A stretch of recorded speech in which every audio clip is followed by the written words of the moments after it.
Ladies and gentlemen, welcome to the Ariel Helwani Show! Back in your life on this Wednesday, May 21st, 2025. Hello again, everyone. I sure hope you're doing well. I am doing okay. Feeling a little bit like, I don't know if it's the Jackman flu or if it's the mysterious Frank cold. I don't know what it is, but or it's just the allergies. Or maybe it's all that screaming and partying because of our New York Knicks making it to the Eastern Conference Finals, Game 1 tonight at the Mecca. Pacers coming to town. Oh, I can't wait. I was on with my good friend Bill Simmons and Sean Fennessy. Yesterday we recorded an interview that aired today. That was a lot of fun from the studio right here.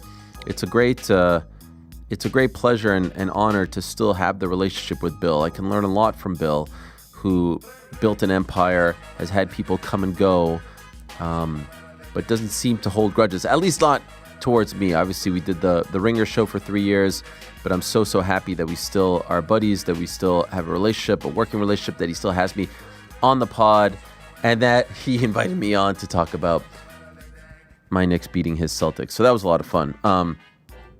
I'm so very much looking forward to today's program for multiple reasons. Number one, we have one of our favorite guests, Renato Moicano, on. He, of course, is returning to action on June 28th in Las Vegas to fight Beneil Dariush. That fight was supposed to happen in January. He got the title shot instead. We haven't talked to him since the Monday after that fight, so a lot to get into there with Money Mo. I call him Money Mo. Others call him Money Moicano. After Renato Moicano, we're going to be joined by Michael Carter-Williams. Now, you may be asking yourself, all right, why Michael Carter-Williams? Michael Carter-Williams, 2014 NBA Rookie of the Year, fellow Syracuse Orange man, had a great career in the NBA, played for the likes of the Philadelphia 76ers, Chicago Bulls, Milwaukee Bucks, Orlando Magic. That was his last stop. Huge MMA fan, huge combat sports fan. His daughter, if you follow him on social media, very active in jiu-jitsu. But the main reason why we're having him on, and yes, I may sneak in a question or two about Knicks Pacers. The main reason is next Thursday, May 29th, he'll be competing in his very first boxing match. A 3-round heavyweight fight. The event that he's competing on, which is called Broad Street Brawl, will raise funds for Big Vision Community, a nonprofit organization dedicated to supporting young adults in recovery from substance abuse. So Michael Carter-Williams, former NBA point guard, scored over 4,000 points in his career, 11th pick overall in 2013, Rookie of the Year in 2014, is looking jacked, is looking swole. We actually have a picture of him of how he looks these days. He's looking good. I've seen some highlights of him hitting mitts. Look at that guy. That's a problem right there.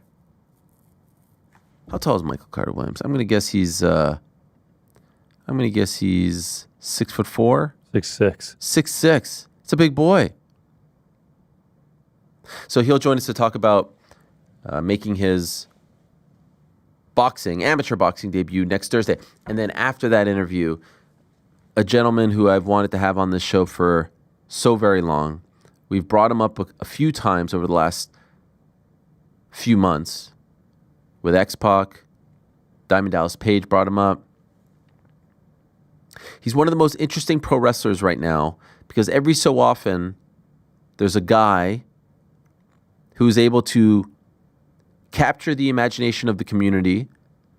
The community rallies around him. They feel like he is being underutilized, and they try to propel him to the top, or at least as close to the top as possible.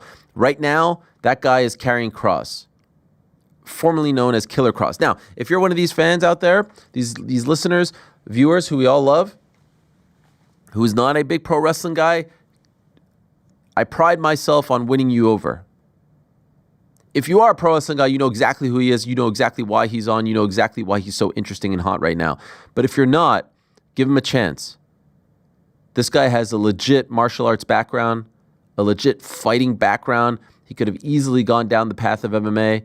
Used to train at Vanderlei's gym in Las Vegas, Syndicate MMA as well. His father competed in tough man contests, went toe-to-toe with Phil Baroni. He's competed in legit shoot fights. He is a legit badass. And he'll be joining us in studio, which I really appreciate. He flew in just for this interview. And there's something about these pro wrestlers. I hope you appreciate it 1/10 as much as we do. Cardona flies in. Hendry flies in. Kross flies in. There are others to come who are doing the same. I appreciate that. We're not flying them in. They just understand that it's way better in person as opposed to on Zoom. So there's the lineup right over there. 3 fascinating guests from different corners of the combat world. Looking forward to it as always. Now, you know on Wednesdays, we like to shoot. Yesterday was a great day. We covered a lot of ground. It's been another busy week. The interview with Dave Allen that we had on the DAZN show, Ada and myself, is up on our YouTube channel now. Please do yourself a favor. The guy is just one of the most interesting, self-deprecating, self-reflective, funny, fascinating, fun to root for guys that we've come across. One of the most, just a lovely, lovely fellow who's enjoying some great success and had some pretty dark moments not that long ago. That interview is up right now. We're rolling right now. We're on fire. It's been a great stretch of shows, and we continue that. But of course, on Wednesday, you know we like to shoot. We know you like to answer your questions. You have sent us a whole host of them over at arielhelwani.substack.com. And so without further ado, time now for everyone's favorite segment of the week. It is time. It's time for On the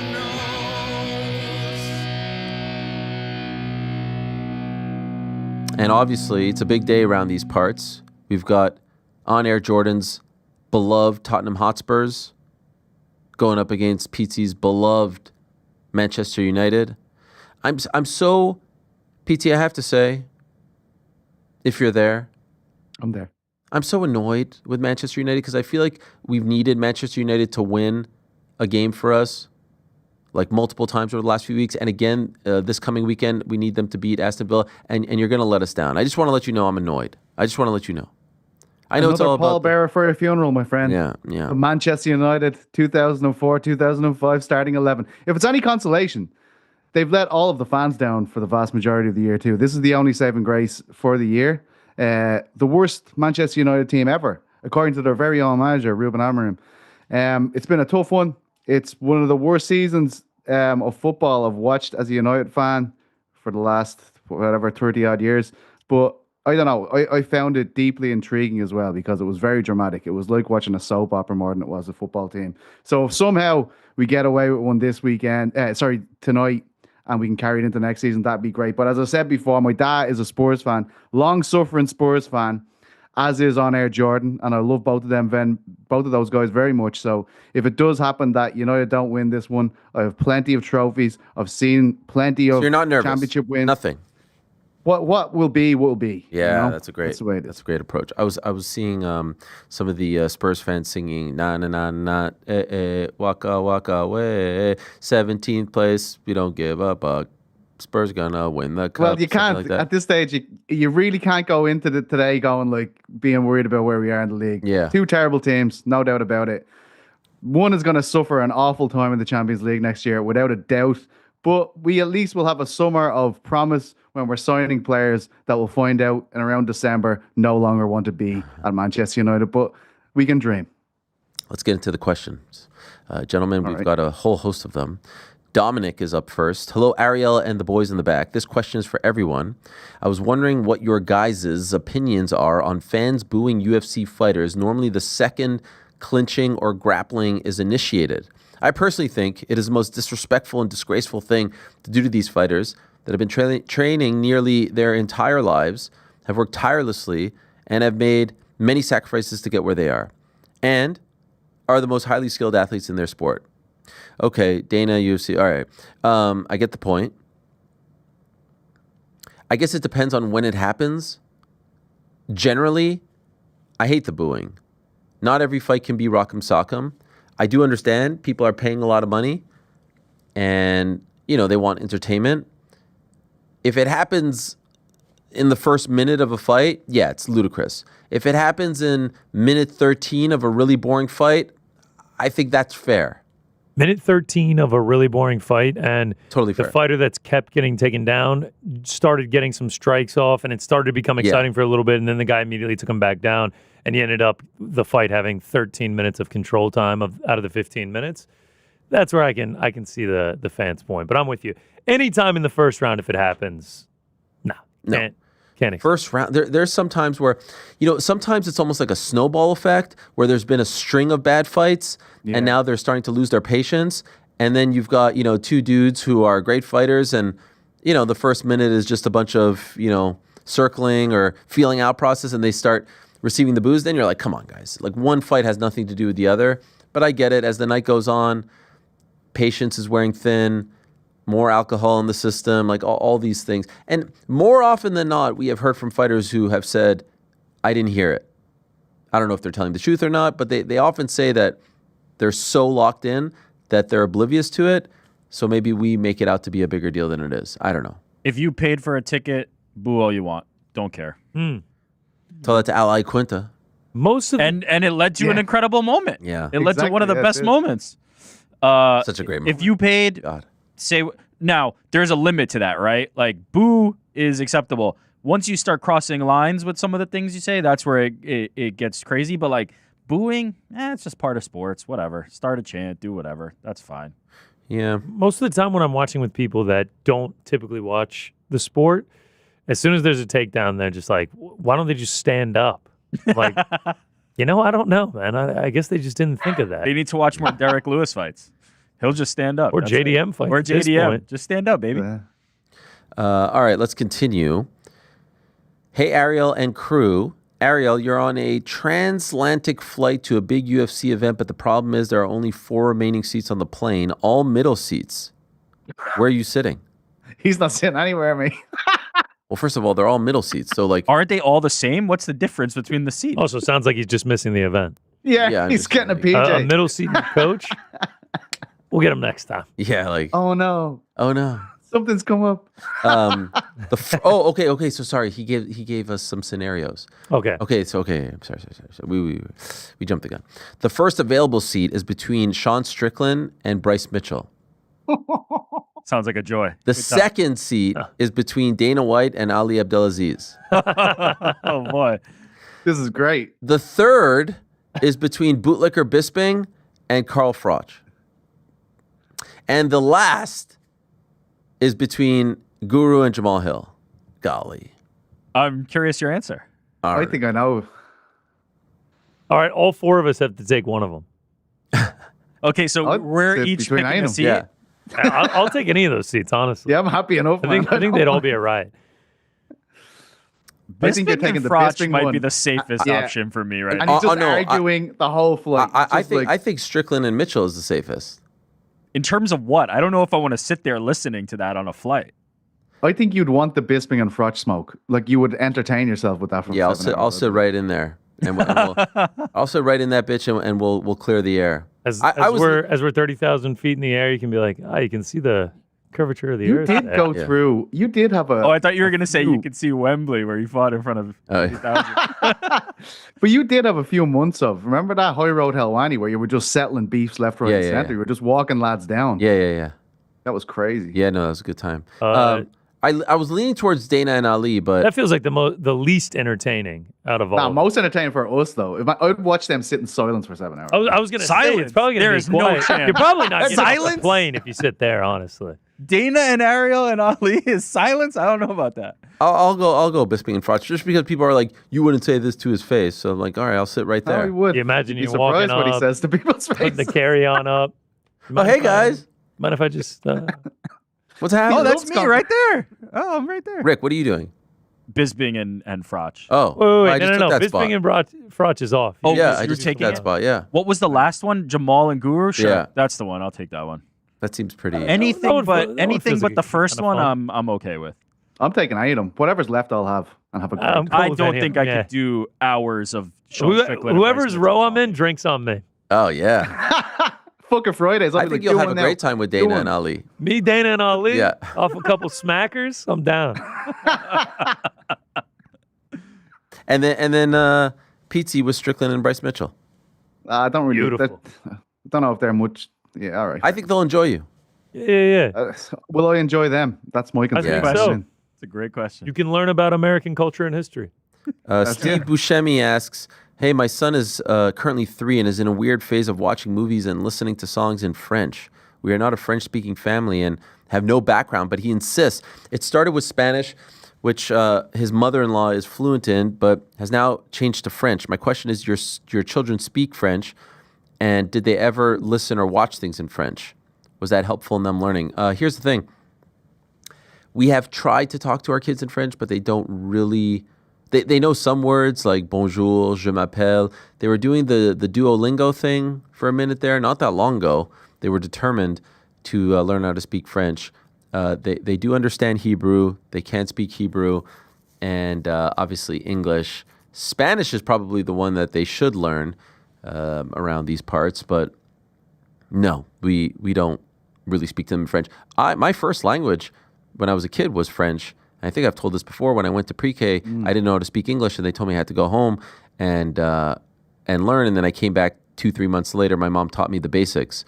So that was my mother tongue. But of course, now I'm, way more Anglophone than I am Francophone.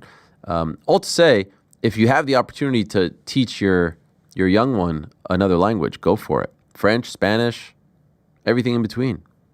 Make it happen. Say my name. Did you happen to catch Eric Nixick slipping some money to Paul Felder on the broadcast? Joke or not, Felder looked super stressed and uncomfortable when it happened. Probably not the best joke to pull. What did you think? I did see that, but I didn't inquire as to what it was. You guys saw that too, right? It was everywhere. Oh yeah. Oh yeah, we saw it. I mean, it could have been a million different things. Could have bought him lunch earlier in the day. But yes, maybe Any not. other sport though? Any other sport would be an absolute fucking meltdown. I think. Yeah, maybe not the best time. Not a great look. Yeah, but I to be honest, I didn't ask Eric about it.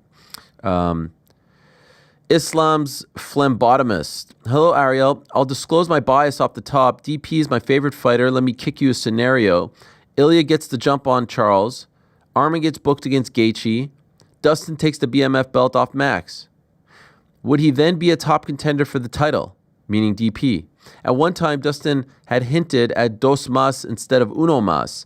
Could the stars be aligning for the Diamond to get one last crack at undisputed gold before he rides off into the sunset? Curious of Eric's opinions. His takes are not as bad as most think. Nice. That is kind of him. Yeah, very. Yeah, that is very, that's very really nice. Thank you. I think that's true as well. To be fair, I think Rick is very good. Oh, I thought you meant the sequence of events here. Here's the thing. There's like 4 ifs here, right? Like if this guy beats that guy, if that guy beats this guy, a lot of things have to happen. Is there a scenario where, it makes sense for him because there's a new champion? Sure, but I really think he's at peace with one last one. Remember, he has said that his wife wants him to retire.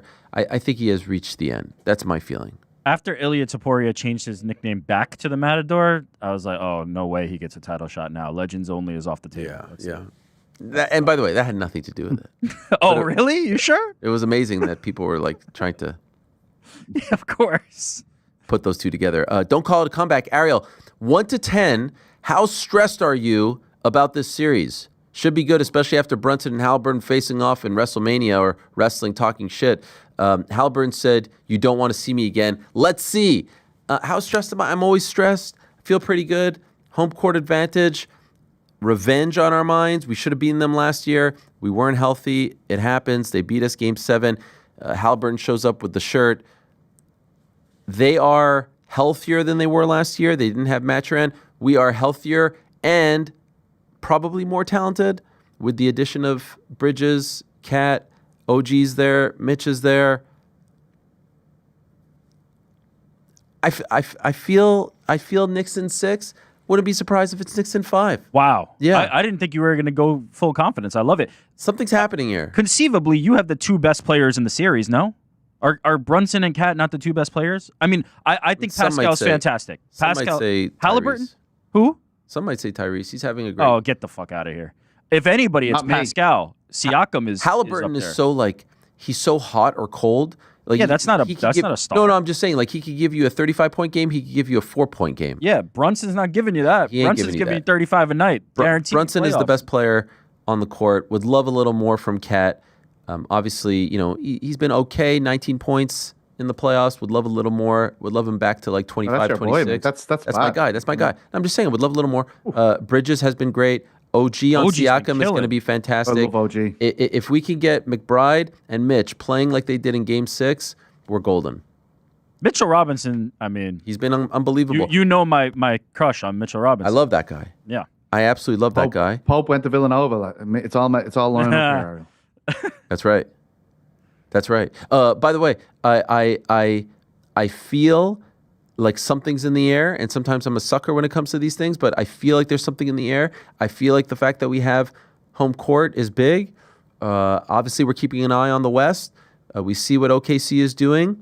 We say time will tell. And by the way, you see how things can happen. People can get hurt. People, who knows? But the fact that we're in it, the fact that it's May 21st, and tonight is Game 1 of the Eastern Conference Finals, and my New York Knicks are playing as one of the final 4 teams in the NBA is just an absolute gift. It's a dream. Haven't felt this in obviously 25 years. So let's see. So to answer the question, bring it on. Let's go. Can't wait. Jake Garcia. El Nariz. What the hell is going on with the Mac? With Dana saying he hasn't spoken with him in a long time, it really just feels like Conor is just not coming back to the UFC and is more interested in BKFC. Do you and the boys think Conor will eventually fight in the UFC or find a way out of his contract and take a fight in BKFC? I mean, yeah, I saw Dana say he hasn't spoken to him. I wouldn't be surprised if they're like, let's worry about this in 2026. He has already said he's not thinking about it. He's thinking about his political ambitions. My answer to this, and I get it asked all the time. I was at my daughter's soccer game on Sunday and someone came up to me and this is what they asked. My answer continues to be, I think he fights again. I just don't know where. I don't know if it ends up being, there was some talk of this KSI fight. I don't know if they let him go to BKFC or he does a boxing influencer fight or I don't know. I think we see him compete in something. I just don't know what it is at this point. And I'll be the first to say, I didn't expect this. I think PT has been on top of it from the beginning. I didn't expect it. I thought by now he would have fought. Obviously, after last year and that fight not coming to fruition, we were, 2 weeks away from the fight happening.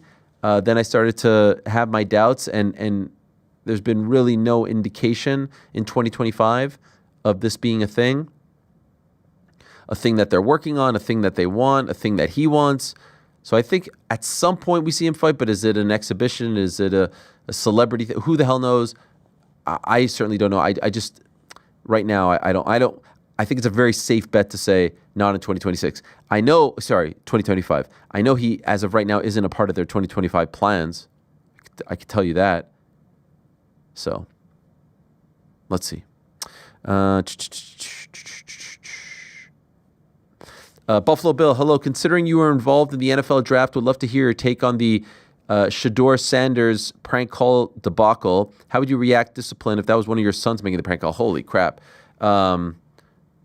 Yeah, I mean, if that was my son, I would flip out on him.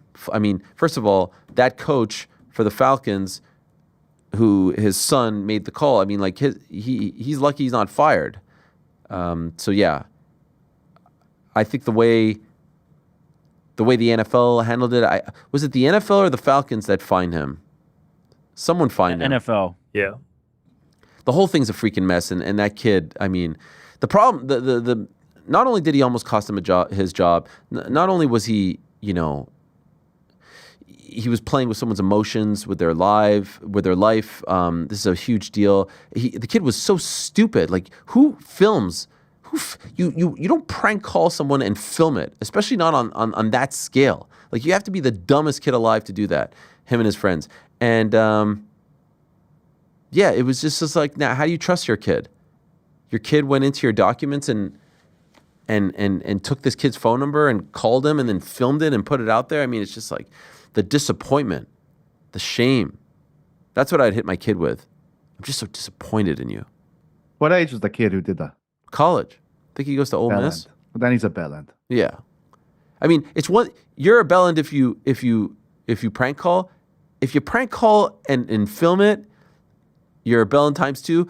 Prank call, film, and post, triple bell end. Bell end squared. Yeah. Nah. Cubed. Cubed. Cubed. Sorry. Nothing worse than a cubed Cosmo bell end. Kramer, Ariel, I watched your Jake Paul interview the other day. I was bummed he didn't seem interested in Darren Till at all. That'd be a banger of a fight. Can I be honest? I kind of think so as well. I think there's a reason he's not interested in Darren I'm way Till. more interested in that than the Tank Davis fight. Yeah. I'm more interested in that Well, than the one of Tommy That them's Fury was 200 fight. shocking. That one of was them's a- shocking. One of them's a 215-pound gorilla, and one of them is a 150-pound soaking wet 5'4" guy. So I Tiny. understand why you'd want Gervonta over. Where could you even get a Darren Till. commission that would put on the Tank Davis? That's No, he said crazy. exhibition. There's no way. You can't. No. Nah. But like, I actually think the Till fight is a really interesting fight. 100%. Big guy. Now has You'd a have to couple do The it build up Potato, would be right? unbelievable. build-up too. would be great. He has a couple fights under his belt now. He's getting more comfortable in there. He's got the high black socks. Like, I actually think that this would be... You loved it. You with What the is high it? black You socks. really What hate is the up high with black that? sock. It's just weird. Why didn't you ask him about They it? look like stockings. I forgot that he did it. I would have asked him if... This would really eliminate the whole, like, you're only fighting old guys who are out of their prime. Like, Darren Till is still firmly in the age where he's in his prime, conceivably. Still has the MMA tie, but I would watch Darren Till versus Jake Paul way more than any of these other Agree. matchups that Who's are watching the going Tommy on. Fury fight? Oh, God, do we have to talk about him anymore? Can we just put that to bed? That's a real thing. Let's That's a just real thing. no. It should be That's a- noted that I'm the original Tommy Fury hater, and I don't want to hear about him anymore. We're good. That fight that Tommy had was brutal, man. Oh, it was just a Brutal. Friday afternoon in Hungary and there was no one there. And then it I wasn't just even would a good rather fight. watch the TV off. The look I of mean- canceling, pulling out of the Darren Till fight was also Yeah. inexcusable. I think they think the Who's Tommy gonna Fury kick him, fight, GC? I think they think Unforgivable. the Fury fight is bigger than it is because it's like the revenge story. But I think most people would just say move on. You know what I mean? Jake has Wouldn't give up bollocks. suffered no ill effects from the quote unquote loss to Tommy Fury. Like, it doesn't matter. He's moved on. You lose again too. It's just like, all right. Yeah. What's the point of The going Till back fight that to one? me would be really interesting, and I love the idea of Darren Till fighting for MMA's honor, to defend MMA's honor. Darren Till. Press conference. Come on. Press conference would be great. absolutely The amazing. whole thing would be great. Yeah. Put Till on this dais with Till's a Jake and genuine mad Nagisa. fucker. Like Oh, he's a yeah. mad bastard. He will fucking slap somebody. Jake can have fun at Tommy's expense at the press conference, making fun of Tommy for pulling out. They'd both be bashing Tommy. It'd be incredible. I would love to see this. They might, yeah, that would be the worst if they just talked about Tommy Fury for the whole thing. Lads, No, they're it'd be fighting each great. other, I'd fuck's love sake. that. Okay, so there's a few guys on the Substack. I've been meaning to mention this. There's a few guys on the Substack who every single week just copy and paste their same question every week. And I just want to let you know the reason why I don't answer them or address them. Sometimes it's due to time, but also the questions suck. So I just wanted to like once we're getting to like the 6th week in a row, maybe switch it up. But in this case, all right, I'm feeling nice.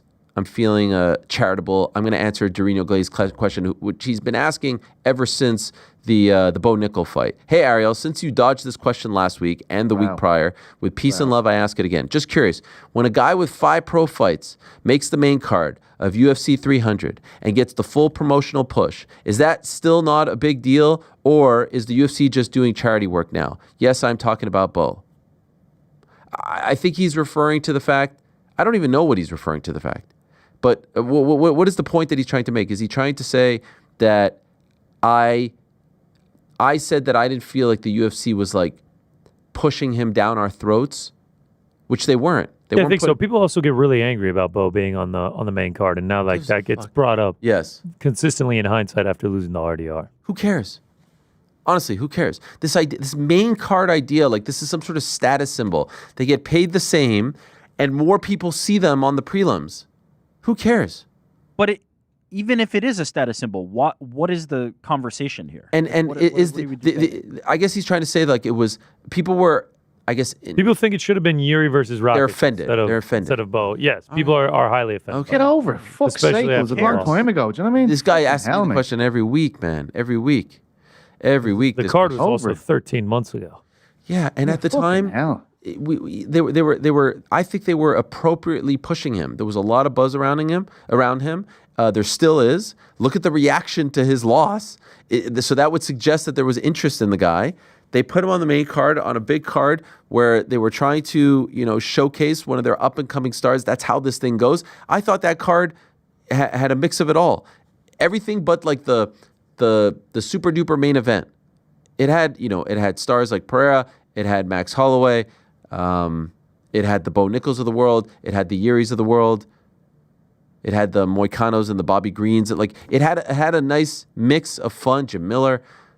Who gives a fuck if he fought at 10 p.m. or if he fought at 9:30? And who gives a fuck if Yuri fought at 9:30? The Yuri fight was great. What do you care? Why would you not do it if you're the UFC? What would your incentive be to bury Bo Because Nichols it's somewhere disrespectful lower? Why? to put him above Yuri. But what's the disrespect? What part is disrespectful? They had Davison Figueiredo and Cody Garbrandt as the curtain jerker on that card. Yeah, but and remember we talked about that? There were fights that were worse than that one, but it's because they wanted to say this card is so stacked. Cody Garbrandt. Two former champions are opening the card for us. Card order is the dumbest thing that people continue to talk about. And perhaps the Not fact even that we're related to still Bo. talking about it 15 months later, maybe it was a brilliant idea. The fact that we're still talking He was about it. also a multi-time national champion, undefeated at the time.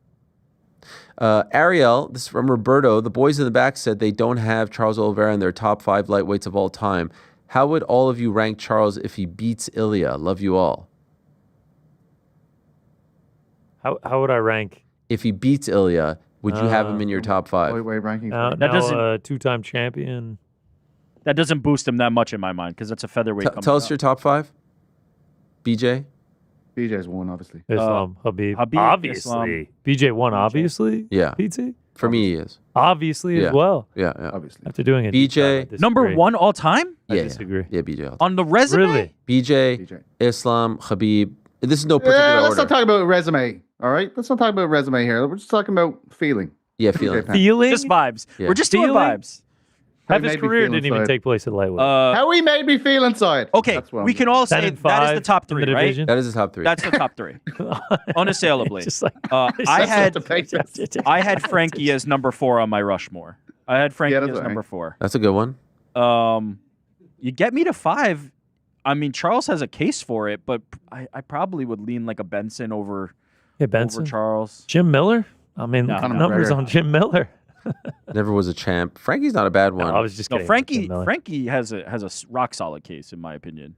Charles Oliveira does have a very good resume. 13 RDA, finishes. Eddie, Connor, Benson. I'm just reading the guys who won belts. Jeff Yeah. Fuller. Pettis. I think Charles would have a very strong case. Yeah, you could put him in the top 5. Charles or Alvarez, Benson. We actually also Alvarez didn't do underrated outside the UFC, but his whole career. It's a great point. To be clear, we didn't do a top 5. We did our Mount Rushmore. Just 4. Yeah. Yeah, so we just did the No, but 4. that's- So this guy doesn't yeah, know I who we think had at 5. Khabib, BJ, Islam, Frankie is perfect. For That's 4. my Rushmore. Say Those that are one my more time, PT. Habib, Islam, Khabib, BJ, Frankie. Islam, Frankie. Yeah, That's my Rushmore. that's what Rick said. To change it up, I put Benson 4. Yeah, Benson. Rick good was as well. upset. Yeah, I mean, it's Crazy that Frankie, who's in your Mount Rushmore for lightweights, ended his career as a 35er. Yeah, but that's like- what makes him. He's Oh, yeah. so Second half of his unique. career was 45 and 35. The same way BJ gets the plaudits for being this guy who's like fighting Machida at light heavyweight, we must acknowledge that Frankie Edgar was fighting 55ers when he was a 35er his entire career. Absolutely. And- And do you remember when he beat BJ? Everyone was like, the rematch. Well, You won't get BJ again. he only beat BJ once because the first time he actually definitively lost, and that was the worst jerk job decision in nearly MMA history, other than Pearson and Sanchez. The second time he beat the brakes off him, but the first one was one of the worst robberies of all time. We should never. Was it? talk about I haven't watched that since it happened. Yeah, it was bad. I was a BJ fan, so I obviously thought BJ won, but I've never went back and scored the fight or Horrible. anything. All right, let's keep it rolling That's why here. BJ's the best. I would have Very him good. as number 1. The top 3 are the easiest. Where you would rank them is probably the hardest part. Shalom Ariel. This is from Iran. Dana keeps saying regarding the Jones-Aspinall fight, relax, it's going to happen. But once Jones announces his retirement and the UFC strips him in a couple months, mark my words, how do you think Dana will spin it? He's known for changing the narrative, and I remember how he spoke negatively about Francis after things fell through. Do you think he'll do the same with John, even after months of calling him the greatest and number 1 pound for pound? I don't know how he's going to spin it. But look, we're 1,000% he will. we're approaching course. that time, and he's going to say, look, we gave him his number, true. We offered him the fight, true. He didn't want to take it. And so you guys determine. You guys determine what this means for his legacy. I saw a thing from John where a fan wrote that this has now ruined his legacy. Did you guys see this? Here it is. I don't agree with it, but yeah, I've seen it. Someone said, well, I'm trying to put this out here. Legacy completely ruined. And then John wrote to him, John Jones, youngest champion in UFC history, most dominant, longest reigning, made millions, left the sport on his own terms. Interesting. Flipped that fight money into real business success, became a great fighter, inspired people all over the world. Yeah, what a terrible legacy. And he's right. He's right. But again, this is almost like the living my best life comment from a few days ago. We're not talking about the same things here. We're not. And he actually admitted that he's retiring there, obviously, in that. To a degree, yeah. But we're not talking about the same things. We're talking about how there was one fight left and you strung everyone along and then didn't take the fight. If John Jones would have retired in New York in November, right? Madison Square Garden, after beating Stipe, none of this would be a thing. But he'll explain it, he'll spin it in some way, shape, or form, and he is right. As I've said, this doesn't affect what he did in 2011, 2013, 2014. It can't, it shouldn't. But when the story is finally written, this will be the last chapter of his fight career. The last chapter of his fight career is he moved up to heavyweight. He fought Ciryl Gane. He waited a very long time to fight a much older Stipe Miocic. And then when there was a true, legitimate number one guy, interim champion, not just another guy, a guy that the whole world wanted to see fight him, he said, peace, I'm out of here. Now, in an alternate universe, I would love to know if it was like a Stipe-like fighter. Does he say the same? Is he saying goodbye because it's Tom? We'll never know the answer to that question. We'll never know. Basically, just got another tweet from old Johnny Meat. Serious? Yeah, 9 minutes ago. What we got? He said, I don't know if I want to call it retired. I feel like I'll always have an ability to pop out and show them. I've had many breaks throughout my career. My identity outside of fighting is well intact. Okay. I'm genuinely enjoying life. So just move on, man. Growing in different ways. It's great. This is in response to someone asking how does Yeah. it feel to be retired. So let's just move on. Book a fight this summer. Tom Aspinall. Sucks what happened. Tom Aspinall versus who? Who's the fight? Gane. Let's just fucking Ciryl move it Gane. on. Come on. Yeah. Of course. God, it's going to be I think we have to. He lost the Volkov. If that's the reaction to everyone, like, Oh that's yeah, why Dana- I know nobody boy think is- that's gonna. Nah. Nobody thinks that's gonna be a good fight. Like there are no good I just fights want- for Tom. honestly, right? That's a good fight. I just want to Is see it? Tom fight. Tom fighting is the draw. Ciryl, I don't think there's heat between them. I'm fine with it. We need to just get it fucking going. The division I just want to is see a dead. Tom The Aspinall division's on fight. life support, for fuck's sake. Yeah. Let's just move on. We have to be clear though.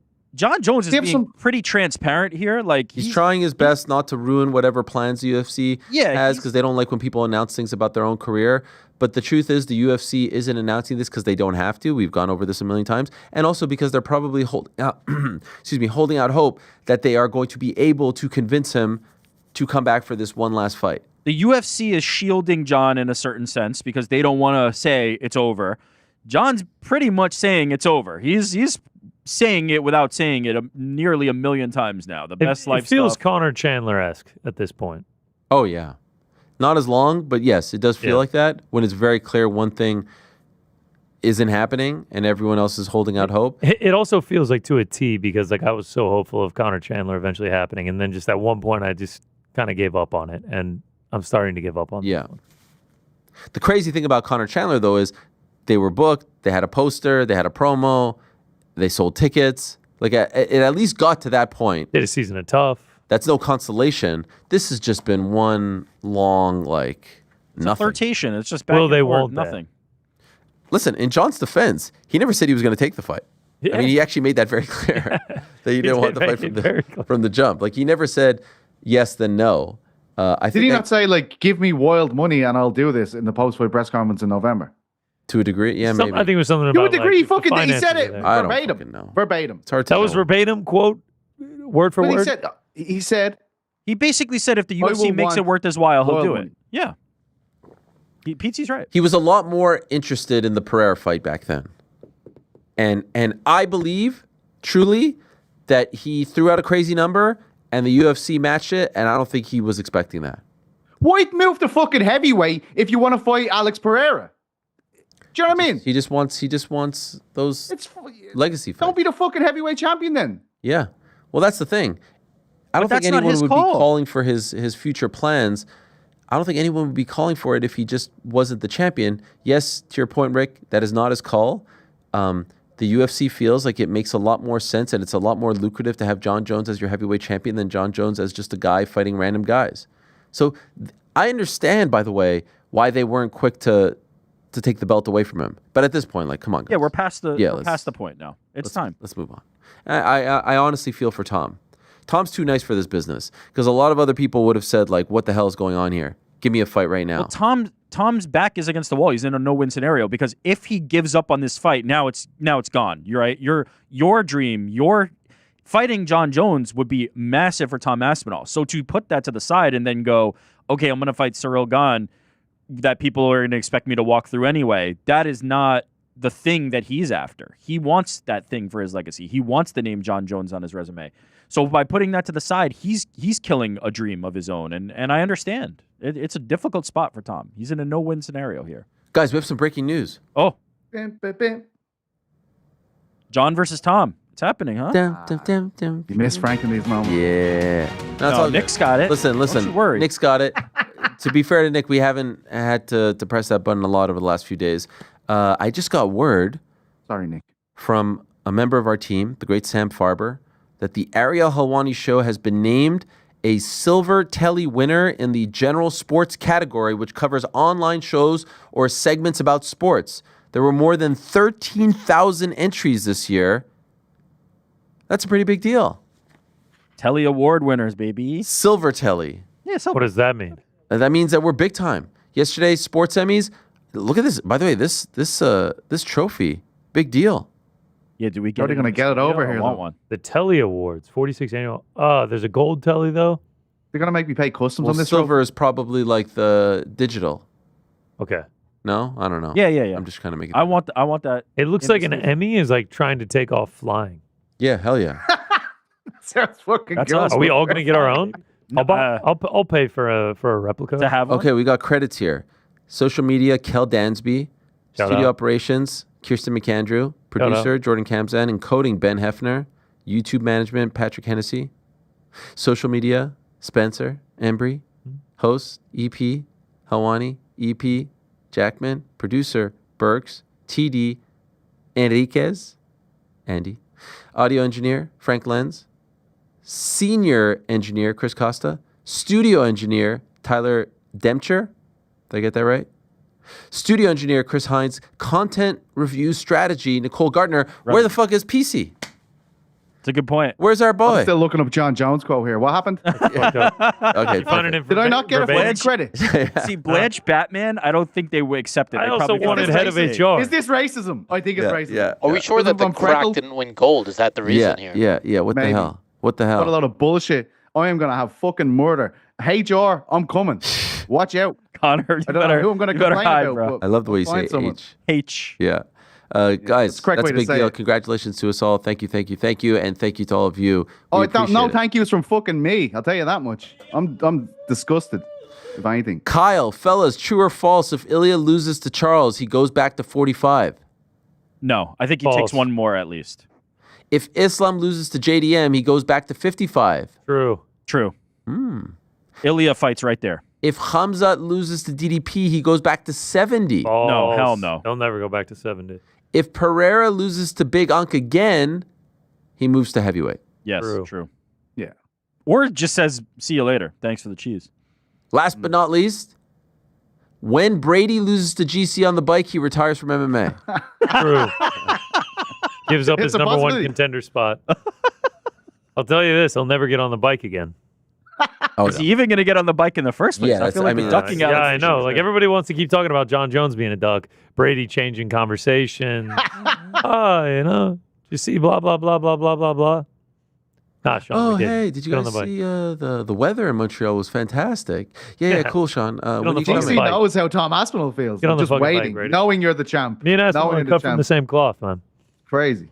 there's a guy named Hut on the Substack who has changed his avatar to a Pacers logo and is like in every single question. And so he's asking me some question here about the Pacers beating the Knicks. I'm not even going to read this nonsense, but I will answer his one question. Thoughts on Reggie Miller being on the call for the series? Thank you. Love the show. I mean, it's a little cruel that we've got Mike Breen, the ultimate professional, working for ESPN, but they're doing the Western Conference Finals. And here we have, Reggie on the call with Kevin Harlan. You know what I'll say? I'll say I love it. I was just about to say I love it. It heats up. This rivalry needs as much heat as it can possibly get. It's fine. Throw Reggie Miller on. It's totally fine. Yeah, I heard that. Did you see last year when they were saying F you, Reggie, and then Josh Hart walks up to him? That's what I was going to say. And says, I think they're saying F you. They should do that moment. They should, like, when the it. Knicks are cooking, Josh Hart should come back over to Reggie. And By the way, 1,000% tonight you will hear F you, Reggie, multiple times. But Let that's it why rip, it's baby. great. Let it I sing. like it. Oh, yeah. No, listen, whatever. We want it all. We want all the smoke. want the smoke, It's yeah. crazy that this is the final series on TNT. This is Oh, it. wow. I didn't even think of that. Yeah. This is how it ends, which to me this is is nice. fine. Nice. I like this. NBC can't come soon enough. He is going to NBC, so he's not going Rock. anywhere. Man, you've really had a turn on TNT. Oh, I think they have kind of lost their mojo.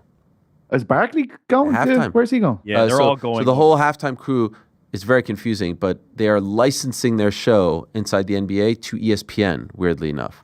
So that Who owns the halftime production crew is going to be licensed over and air on ESPN select games, not every game like they are now. But I love the moves that NBC is making. Round ball rock. Mello, well, yeah, that's incredible. But Mello, Vince Carter. Round ball rock, though. Yeah, no, the whole thing's great. The whole thing's great. They got the voice back. Mikey T, Ariel, did you see Pat McAfee versus Gunther during the past Backlash PLE? Would you be interested in a similar style match? And if so, who would you like to put on a match against? Like me in the match? You want me in there? I don't know. Who is it? Me versus Bronson Reed. Logan. I think I could give him some work. Big Bronson. Not Logan Paul. Logan Paul versus Helwani. He's athletic, man. He's doing all these like flips and stuff. Oh, Bronson Reed's not? Yeah, he's huge.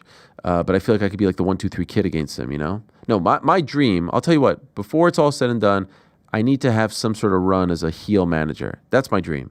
I want to be that guy. I need to cross that off the bucket list. Ugh, all my toys just fell. Some way, shape, or form, I need to figure that out. I feel like you have, this is just as a friend, respectfully. Yeah. I feel like you have not been aggressive enough with This dream? our interaction. Yes, with our interactions with With the wrestlers? wrestlers. What do you mean? Like, I can't pitch myself? Yeah, of course you can. No, I can't. Listen, put me in, coach. I wanna. By the way, we all know it's not up to them.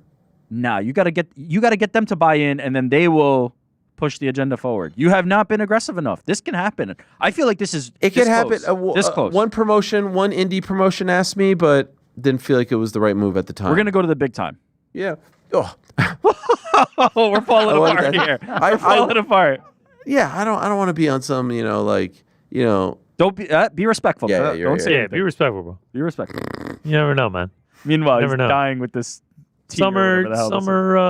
What are you drinking there? Out of UBS. Cool. Summer 25, What is it? Slammiversary. Slammiversary. Summer 25. That feels quick. Let's feel like go that's summer in 2 months. 26. I feel like Joe Hendry's such a nice guy. He needs the heel manager. Oh, You become his heel manager. No, that's what I'm saying. I want to Fair. hold. I That's want to the hold show. my own version of the Heenan family. I want the Helwani family. Can we I just want get guys- one? Let's focus on one. Okay, so here. yeah, we're All right, starting- let's What is I want a whole crew. We're building the whole Adams family I'm out gonna now. be- yeah. They show Well, up. maybe this is the problem. Maybe this This is is the the problem. They're going problem. in You're on right, people. 8 Come on, lads. I need a fucking. And by the way, When's no. Sweet 16 coming out? When are we starting? We're working on What it. the hell? By the way, I already have like the built-in heat that I'm a Jew. Everyone hates us at this point. So like I already have that. I can lean into that. All right, I walk around like my Twitter picture. Lean into that. Say we control this, we control that, we control Hollywood, we control the media, and now I've come here to control you. I don't know how well. No, yeah, you don't I'm think not it's gonna sure go this right? one's I gonna don't know. I land. like it. He's got me. Triple H is actually. This one calling me feels right now. 80. That feels a little 80s. No, That this feels is a what we're little gonna 80s. do. I've been sent here by New York to control the business. By New York. Yeah. Oh boy. Cole, Ariel, I saw yesterday Uncrowned is looking for a new writer. That's right. Are you and the team concerned about the use of AI in journalism / article writings? Have you thought about this at all? Probably more concerned about it in like schoolwork that my kids will figure out how to use this and do that. But as far as like the writing is concerned, I don't think, correct me if you guys feel otherwise, I don't think anyone who's doing this for a living is going to be like that lazy and have so little self-respect that they would resort to AI. You know what I mean? Like have some pride. I do, but I not don't on think this level. at Like this someone's level, starting off, like if someone's working for like a a website that's just starting off and they're just trying to aggregate things, something like that. All right, fine, I get it. But I mean, it's mad that working- like websites are just operating like that now though. Like there's some websites, quick reports, bang, out you go. So like to say like the industry is above this, I don't agree with you. the biggest companies, media companies in the world are leaning into this. Whether it is just generate an AI article wholesale is, mileage may vary. It depends on the outlet, but they are certainly using it as a tool. They are certainly utilizing it, to help generate the editorial content. So it's happening. But I agree with you that ultimately, like the best writers cannot be replicated yet. I don't know what the future for AI holds, but like you cannot be a Chuck, you cannot be a Ben, No you way. cannot be a hell no, Sheen. no way. No You way. cannot be a Pete Carroll. Shout out to a legend in the game. Absolutely. You Just- might be able to. Just as a computer, right off. Might bat. get a bit closer if it's me. We're talking about. Look, I mean, look. There's a tier. But Might be able to ESPN access did the try PC this. level. ESPN tried it Huh? with game recaps. They were using AI to do game recaps, and they were missing key points of like, let's say, Were they like, really? Didn't Alex- Sports Illustrated have like AI writers? Yeah, they Oh, did. yeah. It was pretty bad. Yeah. Didn't we do something once, Ariel, on the show where we put it? Yeah, we did the rankings. Remember when Dana first said about the AI rankings and we put them in and they still had fucking Ilir Latifi in the light heavyweight situation. Like that's, you know what I mean? There will be gaps, but I will say Elaine uses it for fucking everything. Like not work related, but like different things, whatever. Like I have one friend who's saying like he just talks to it, and I'm like, that's probably the saddest thing I've ever heard. But that's what he said. Like you can ask it about anything, and they'll tell you, and he'll just be going back and forth with fucking ChatGPT. Terrifies the fuck out of me. As a tool, Like he says, like Everybody's you up, and they just chat. Yeah. Like, Yeah, you- weird was- thing to send to a computer. Yeah. there was that New York Times article bed's where so it tried cold. to have the writer leave their their wife. I think it's crazy shit. that is weird. I wonder if it can be used to some degree by writers, like without becoming plagiarism. But that's a slippery slope. Do you know what I mean? Like I wonder if I don't know. Well, you could use it I for just- research purposes, right? If you need to look up XYZ thing, Is there's that nothing- plagiarism? not if you don't crib it word for word. The same way, like if I look up something in Wikipedia, if I look up the record of this person or whatever, is it plagiarism? No. I mean, I'm just using it as a reference point. If you start using the exact language, if you start actually taking the concepts and things like that, but would it be untoward to go, what are 5 things I could write about that would do well right now? And they go, here are 5 topics: John Jones versus Tom Aspinall. Is it ever going to happen? And you use one of those topics. Are you cheating, or are you just doing? It's a lot of Good job. gray area, isn't it? There really is. Yeah. By the way, if you do want to throw your name into the hat, and we're looking for a boxing writer in particular, uncrownedcombat@yahoo.com is where you can send in your resume, writing sample. We're looking for someone. It might just be you. Hey, by the way, we were talking about award winners like us. Shout out to the UFC. Not me. They won a couple of awards yesterday. Did you guys see this? Fellies? No, sports Emmys. Wow. Not as prestigious, but almost For as the prestigious. Sphere? Yeah. Noche UFC won for outstanding graphic design, as well as outstanding studio or production design / art direction. That's a pretty big deal for the UFC. Dana White Yeah. in the lead up to all this had been saying, if my team doesn't win Emmys for this, something's I wrong. feel like he was So, almost kind of like bullying. trying to force. Was the there issue. any worked. awards for PFL Seize the Throne poster by any chance? God, you love that No, poster, huh? but Usyk Rob. Usyk Fury promo won an award. That was fantastic. Yeah. Truly fantastic. Wonder if any Dana White IG Lives will win some Emmys. What's up, guys? Someone did ask me about Don Davis here if he'd come in studio. I've asked Don Davis to come in studio a bunch. Not even in studio, just on the show. And well, that was, I mean, the last time. There's a hair on my thing, and it keeps like blowing, and I can't find it every time I'm trying to get it. He, Give it a. Well, you'll see it. if It should Frank was emerge. here, he'd be losing Frank his mind. would be very upset. I've asked him to come on a bunch. He said no. Then we had our little thing, and I haven't asked him since. Jordan from Perth. Salam alaikum, Ariel and the team. Have you heard anything about the possibility of JDM versus Islam being in Perth in September? No. It's not happening. No. He said no. Yeah, that's right. Okay. I'll leave one line. Thomas Johnson. What's up, Ariel? I'm writing this for the boys in the back. As a Pacers fan under the age of 25, I can with 100% certainty say Knicks-Pacers is a rivalry. I hate the New York Knicks. And let me just say, it's not just the basketball that makes it a rivalry. It's the states themselves. New York and Indiana cannot be more different, and that feeds into the rivalry. I'm looking forward to the next installment of this historic rivalry. One last thing. It was, is, and always will be Knicks in 6. That's weird. Why would you write that? What is this? That's weird. That was, This sounds right. that was AI generated. That's good That was stuff. AI generated. By Made the Helwani. case really well. Saul Bad Guy. Ariel, the boys, love the content. Listen to the show every week. Non-fight question. Can Georgia expert GC tell his opinion on banana ball to a curious Californian? Yes. I was selected in their tickets lottery. Amazing. I've been waiting for this. I mean, this is the hot tag for What is me. it? What is So it? What is it? What is it? Banana ball is the Savannah Bananas. Oh, yeah. Which have now become like the Harlem Globetrotters of baseball, formerly known as the Savannah Sand Gnats, which was a summer college ball team. Been to many Savannah Sand Gnats games. Then they turned into the Savannah Bananas. They were still a normal like college ball team in the summers. Went to a few games like that. They started getting really popular for their name, for the jerseys that they sold. Then they started adding in these like they lost the like official like college ball, summer ball thing. And they started adding in these weird tricks. They made it much more of entertainment. They saw sales skyrocket for their shows. People were coming in from out of town. Then they started touring around. If I had to sum it up, it is just Harlem Globetrotters baseball. It is like it's an event for kids. Like that is why we go for it. It's solely entertainment. So good. It looks And, I so mean, fun. They're selling out. They sold out Football Clemson, stadiums. which Yeah. is like 82,000. They sold out What? Nissan Stadium Oh, yeah. in Nashville. That's like 60,000. And I don't even get it. If you're sitting nosebleeds at Clemson Stadium and you're watching a baseball game, it's like, what are you even seeing? Are you seeing anything? There's just ants from there. But they're not even really like the baseball is not even the attraction anymore. It's like But the they're theatrics. talented. Oh, yeah, man. it's guys on stilts. Yeah, They're yeah. catching pop flies while they're doing backflips. It looks They're so. so talented. Some people hate them. No, I would love to go. It was on I would love to ESPN. go. Yeah. Oh, yeah. They have deals like where like every game's on ESPN Plus, ESPN 2. Perfect for the kids. If you've ever Wait, been so- to Harlem Globetrotters, that is what it is. When did that transition happen between what you're saying of like real baseball to? My guess is like 2018, 2019. Okay. I saw the owner on 60 Minutes a couple weeks 60 ago. Minutes. I saw it too. Yeah. Also, he was on Real Sports. Look it up on YouTube because I saw that same story. It's owner and his wife doing it on their own. And the guy's a showman, and he understood that like you need to make this a little bit more fun, a little bit more entertaining. They put in some new rules. What's that one with the no bunting allowed? But then there's another crazy rule that like you can run. If you receive a fourth ball, you have to legit run to the first base, right? Something like that, or they can throw you out. They have to like throw it around the horn. Something crazy like that, which I was like, you know what? That's actually not a bad idea. So yeah, Savannah Bananas. do tremendous. the Savannah Bananas like the Harlem Globetrotters always win, or is it No, No. Okay. no. But they're Yeah. adding in more game is like, not a fake work. teams.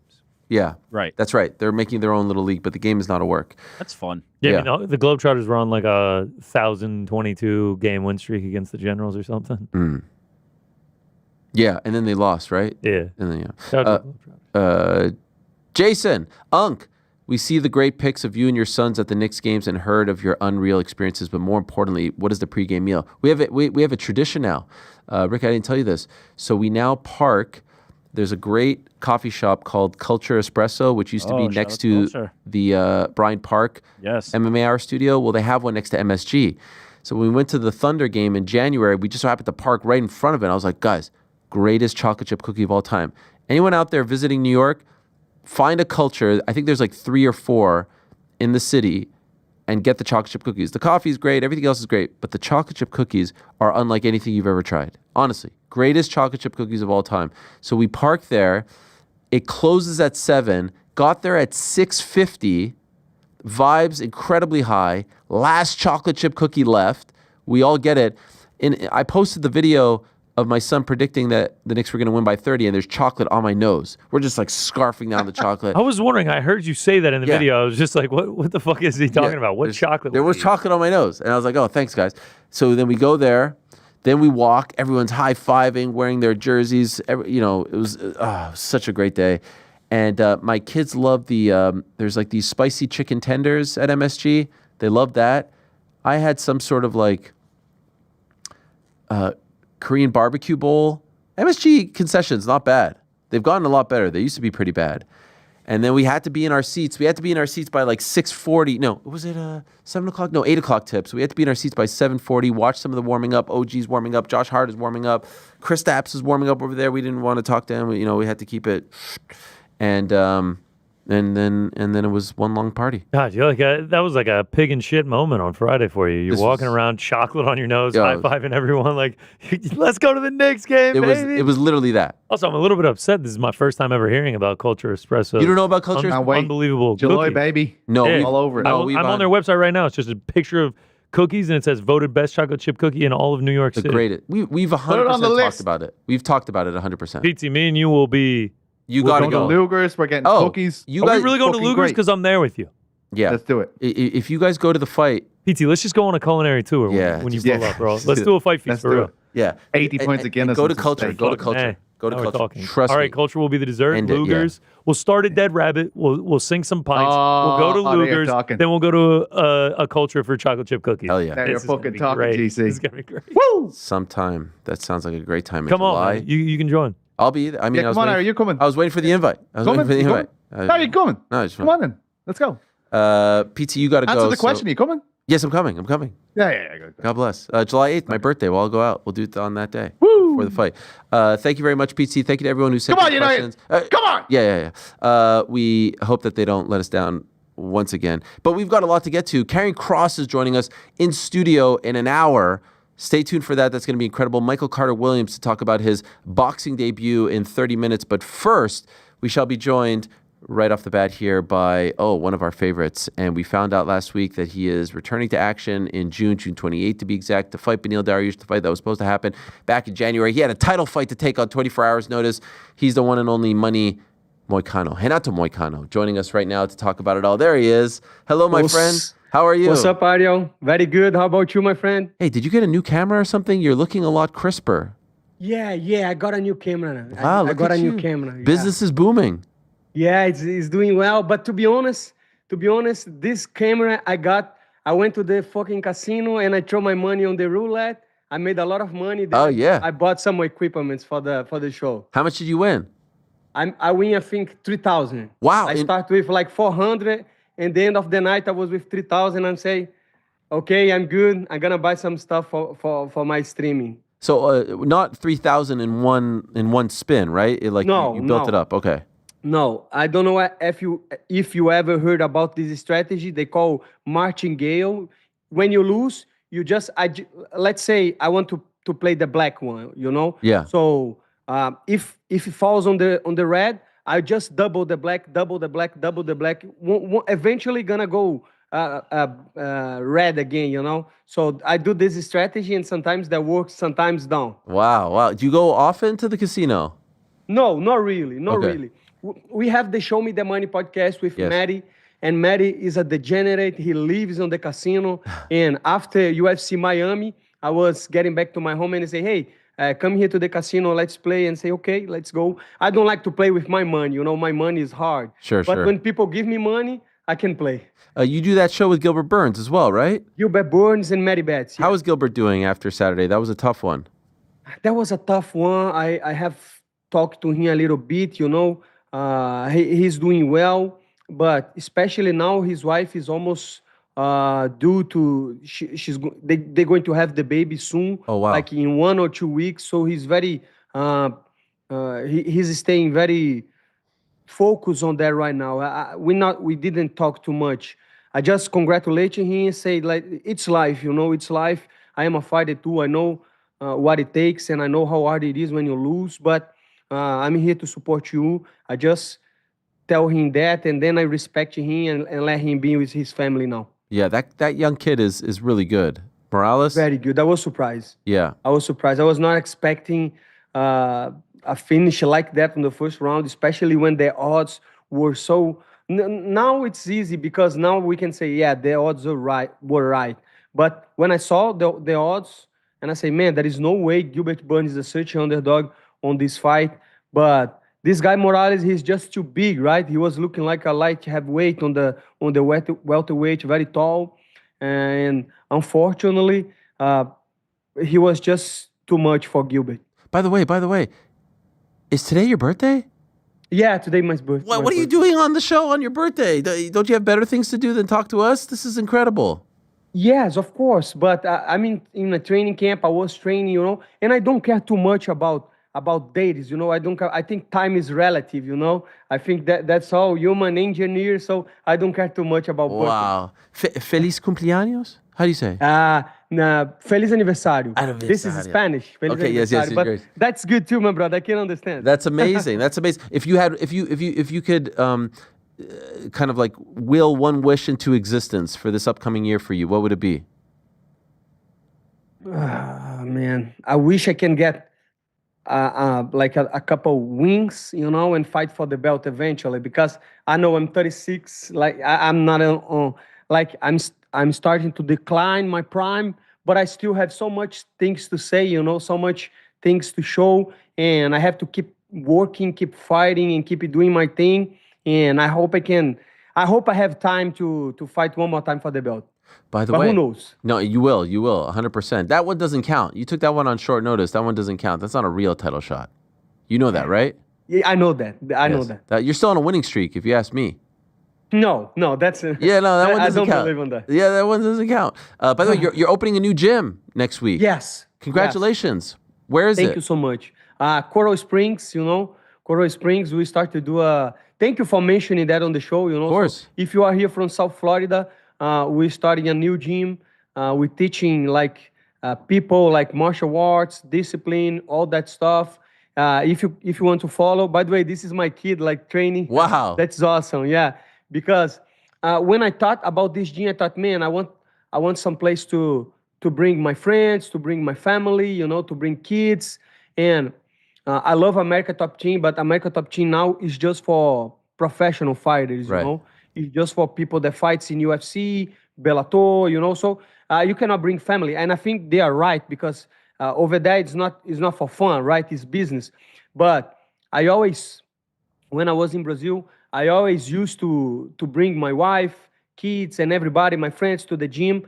And then I thought, okay, I think I can build up a gym and set up a good environment for my family. But also, some other people can take advantage of that. Some people can learn martial arts and build up a good relationship with the community, with the people from South Florida. So if you are from South Florida, please go over there and the gym are open until May 31st. May 31st is going to be the inauguration, but until now you can train for free. So take advantage on that.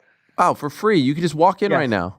Yeah, walking. You just walk in and you train and you see if you enjoy. You see if you like the coaches and the people and the environment. And if you do, next month we will charge you Okay. I love because that. this is a business. Yes, parabéns. That's amazing. Thank you so much, my friend. Thank you. By the way, my favorite part of the fight nights has to be your tweets. Your tweets are unbelievable. Like last week, when someone said to you, "Please tweet in English," and you said you're not going to tweet in English for this shit card. I mean, that was amazing. You consistently, this one right here. I'm not going to waste my English on an Apex card.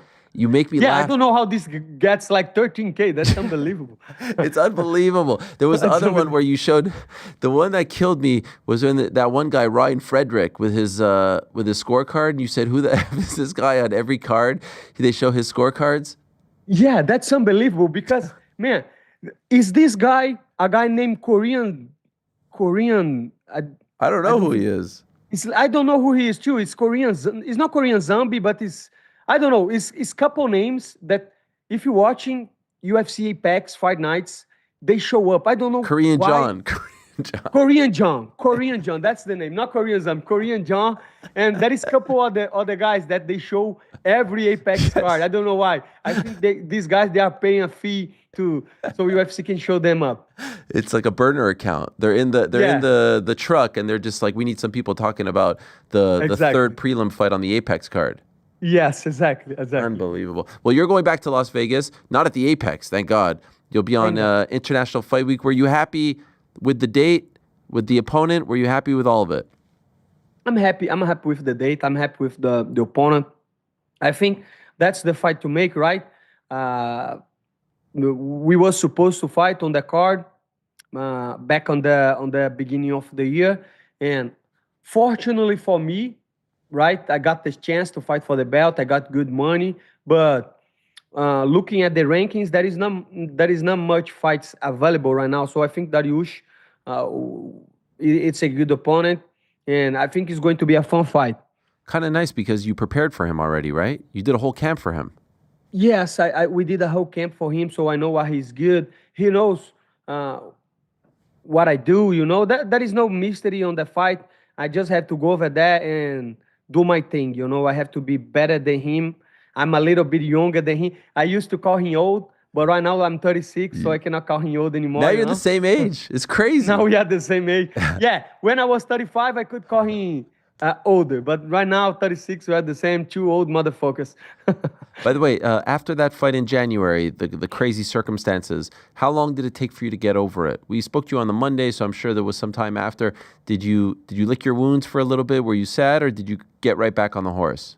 No, I got right back on the horse because I know there is no much time left for me. So I have to take advantage of that. So for me, even though I lost, I got really big, especially in Brazil because I fought for the belt. And the way I talk, I talk like natural. I don't prepare speeches or anything like that. But people just like to hear me talk. So I went on a lot of speeches in Brazil. I did a lot of stuff. Wow.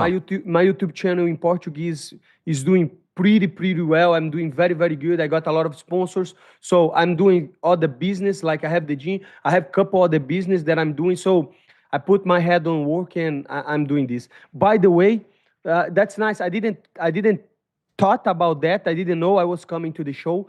But since a lot of people were asking me to do YouTube videos in English, I was just doing the Portuguese.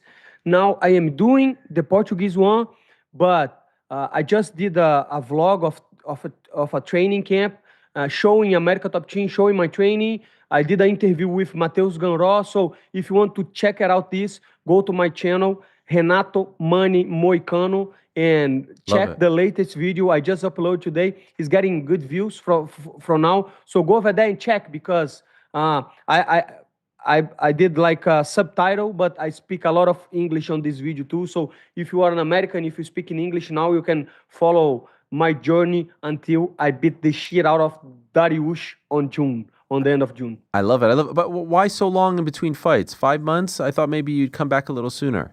Yes, I want to come back a little sooner, but you know what? UFC, you know what's going on. UFC is having a lot of trouble with the top 10, with the top 15, Yeah. right? Because nobody was getting fights. You see Matheus Ganró fight Ludovic Klein next weekend, not this one, the next one. He's number 7 fighting a guy outside the ranking. So this thing with Islam Makhachev, Yeah. Topuria, Charles, all that stuff. I think they just figured out last week. They just figured it out and they released the contract. They released to the public, but I think they didn't know what to do. With that, I was asking for a fight before. I want to fight as much as possible. I was very disappointed that we didn't get Ilya versus Islam. One last fight, and then he moves up. Me too. What did you think? What did you think about it all? Me too. I think I would like to watch Islam and Topuria, and I think right now, I think Ilia Topuria would beat Islam Makhachev. Wow. I think so. I think You think he'd knock him out like he did in 145? Man, we know it's very hard to knock Volkanovski out. Yeah. How good Volkanovski show up on his last performance against a very dangerous guy. Volkanovski, he looked on his prime again. He did the 5 rounds. Man, and Max Holloway just went to the lightweight division on the beginning of the last year, knocked one of the most dangerous guys on the division, and then got back to 45 and got knocked out by Topuria. So that shows Topuria I think he's the real deal. And I think with his grappling and like the way he moves his head and his boxing, I think he would impose a lot of trouble to Islam Makhachev. But now it's just speculation. We're not gonna see that fight anytime soon. So let's see what Charles and Topuria gonna do. What do you think, Ariel, about this fight? Do you like the matchup? Charles being the guy okay. that fight for the belt? I wanted Islam. That's the one I really wanted. If it's not Islam, I think it's the fight that makes the most sense. I saw Justin Gaethje say he was disappointed, he was offended. I don't know if there's anyone else that makes sense for Ilya to fight. I saw that you posted something where you said piss break, banger. So it seems like you're not so interested in it. No, that was not me. Oh, That was a I thought it was Twitter you. account. No, that was a Twitter account. Because it said piss break for your fight too. Yes. Yes. That was, I stole for somebody from some account. I think it's Art of Violence or something like that. Art, or I don't remember the name. But I think that's interesting. I'm gonna post as it's mine, but it's not mine. Okay. So what do you think? Do you think Ilya wins? Do you think he beats Charles? Yes, but I hope no. Why? I don't know, man. Last weekend I did a podcast with Charles Oliveira, and he's such a great guy, such a humble dude that makes you cheer for him. Yeah. Man, especially me from the Brazil. And one thing is American when people say, hey, this guy comes from the favelas, he was really poor, but they don't know, they don't know. But me that born in Brazil and then know what he's been through, and the guy's be such a cool dude, like respectful and humble, and he got everything from the scratch, and now he was a former champion, having the possibility to be a champion against a guy as Ilya. I just hope he wins, that's like a dream. But that's real life. Real life doesn't give a shit. So I don't know. I hope Charles wins, but I think Topuria should be the favorite. What about you? What do you think? Yes, I agree with that as well. I'm very curious to see how he looks at 155, Ilya. I think he's going to have great success. I think it's a great matchup. I just wish we saw Ilya versus Islam, because that to me is one of the very best matchups that the UFC could put on, regardless of weight class. And it was right there. And I think Islam could have fought that fight, and regardless of the outcome of that fight, then move up to 170 and fight for the belt. He has earned that. Even if he would have lost, I would have been okay with him fighting for the belt at 170 after losing to Ilya. So I just wish it's in a month. Do that fight. Give us what we want. You were ready to fight on that date because you told us if Belal retained, you were going to fight on that date. So it seemed like you were ready. You were preparing for it. Just give us that fight and then give us the JDM fight. Now, who do you think wins, JDM or Islam? Man, I will be looking like a... You're sitting on the fence? Makachev hater. Yeah, no, I will be like... I know, this guy's hating Makachev just because Makachev beat him up. Oh. But it's not that. I just think this guy, JDM, he's good at boxing. He's good. The way he was doing the sweep and he working on his grappling, I think he's going to be a very tough matchup to Islam Makhachev, especially because, like you say, it's not easy to move up divisions. You have to gain a lot of weight. You have to put a lot of muscle. You have to put a lot of strength and training. And I just don't know. I think it's not going to be an easy fight for both. And if I had to put my money, I would put on JDM. For you, though, it's good that Islam's gone, right? It's good if there's a new champion because that opens a path for you. I don't know. And I don't even care, Ariel. What I think is I have to win fights and I have to make some noise. It's all about that. It's clear as the UFC is a business and they don't care about anybody, They care about making money. And I don't think they are wrong. I think they are right. This is a very good business model. And if Moicano can go over there and make a statement, make good fights, and if the fans are behind me, I can go over there and fight for the belt again. So simple as that. I just have to win, and I just have to talk what I have to talk. And if everything goes right, I fight for the belt. What do you think of what's happened to Arman Tsarukyan? Since January, he hasn't fought. He's turned down fights allegedly, reportedly. Yeah. Your friend Mateus saying that. He was quoted as saying he wasn't interested in it, and it seems like he's in the doghouse. It seems like they're unhappy with him. I think they are unhappy with him, and I think I don't think he has as many fans as people think. I would not say people think, but let's take Sean O'Malley. Sean O'Malley lost arguably all rounds for Merab Dvalishvili, and he's fighting Dvalishvili next. Why?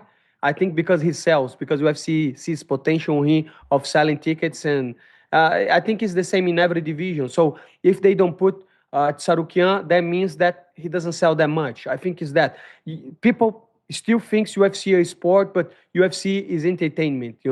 They want to sell tickets. They want people watching. They want people talking, and you just need to put fighters that the fans are behind.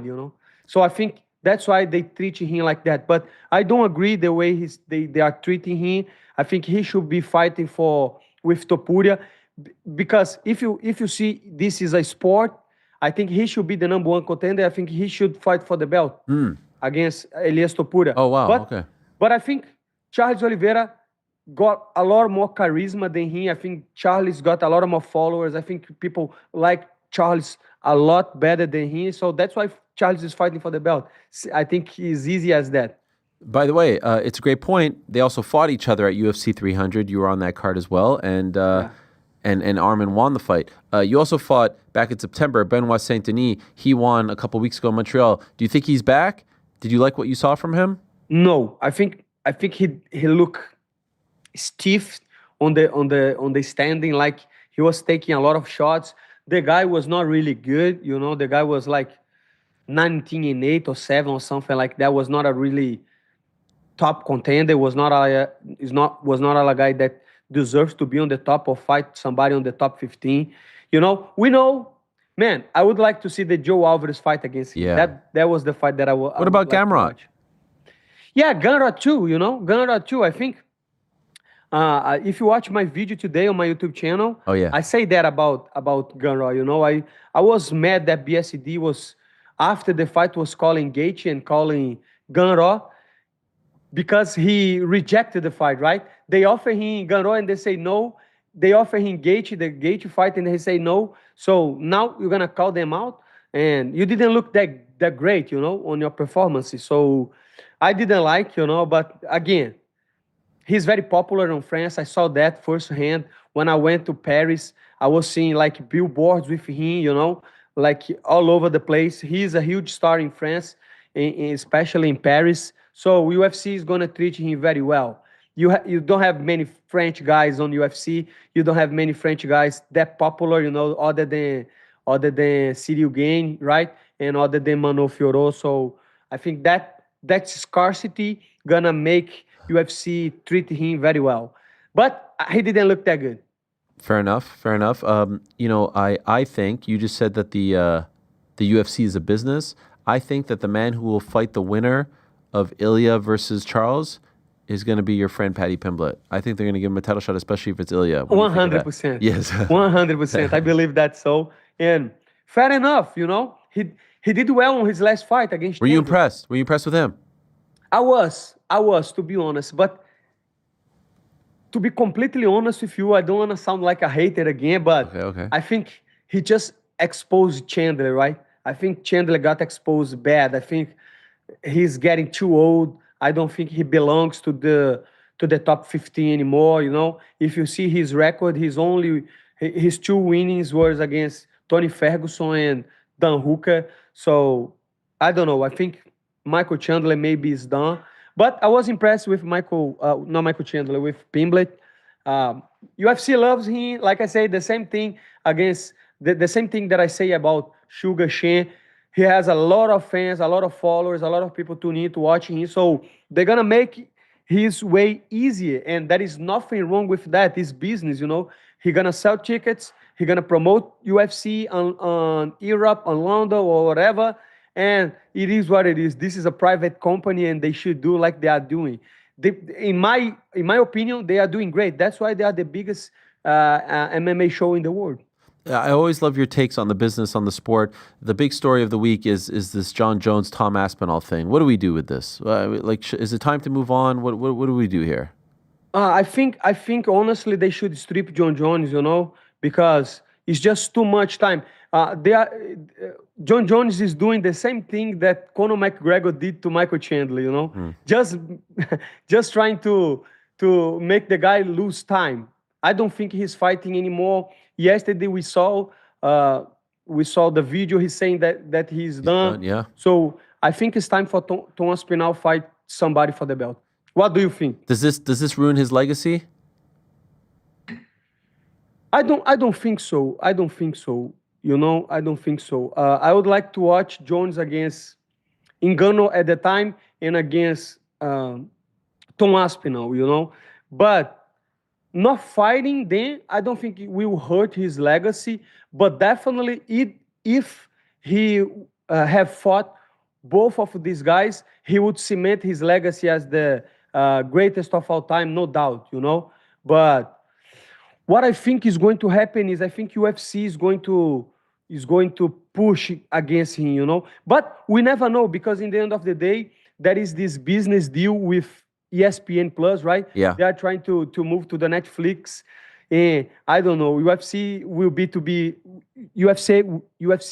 to be very clever with that, because they need stars and they don't have McGregor, they don't have Ronda Rousey, they don't have the same household names anymore. Who is the most popular fighter right now in UFC?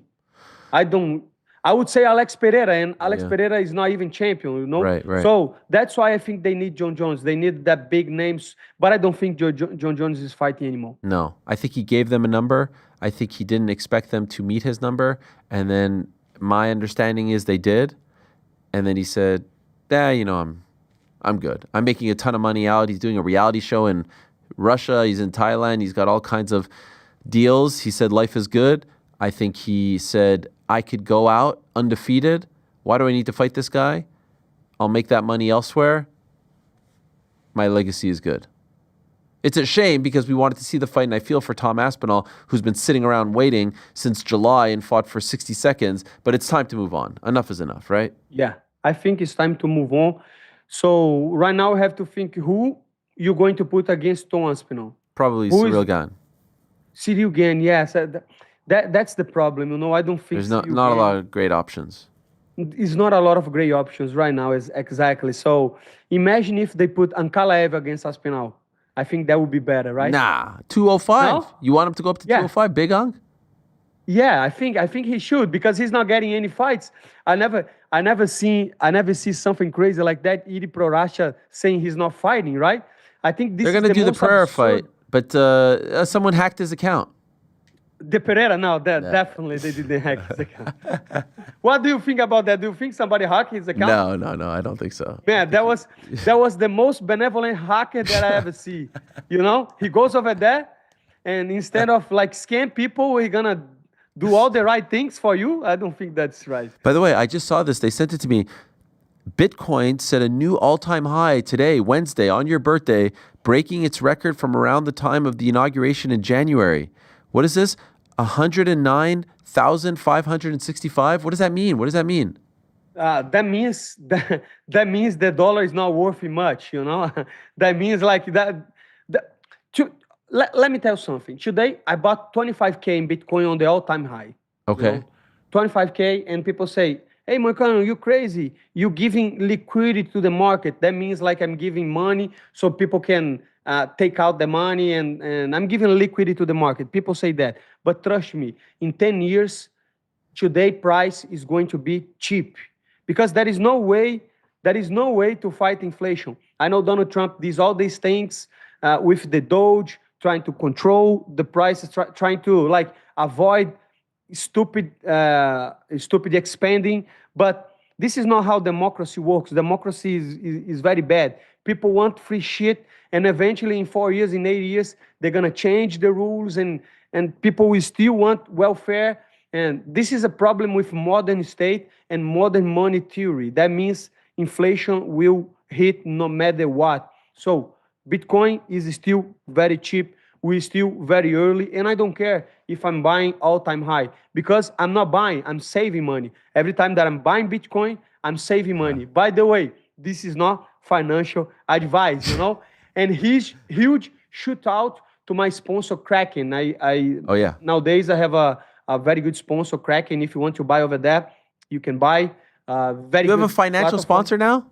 What? You have a financial sponsor now? No, it's not financial, It's just they message me because I love to talk about Bitcoin, and people always ask me, what platform do you use? And I use Kraken. So I make money telling the truth, telling that I send that I buy Bitcoin and I use Kraken. So it's a gain situation, you know. Wow, I love this. And this is an app, right? This is an app, yeah. Okay. Go over there. It's very good for Brazil too because now they can buy with Pix. So I'm doing Pix is like the Zelle. Back in the day we didn't have the Zelle, you know, the transferring money easy as that. So right now they have in Brazil, and a lot of people are, especially if you're in Brazil, man. If you are in America, it's still good because you still have the dollar. The dollar is still the global currency. It is a melting ice cube. You're losing money every fucking year, but you're losing less. If you hold in reais, you fuck it, bro. You fuck it because every year they increase the monetary supply of the money by 20% year over year. So you're losing your money every year. So you have to save it.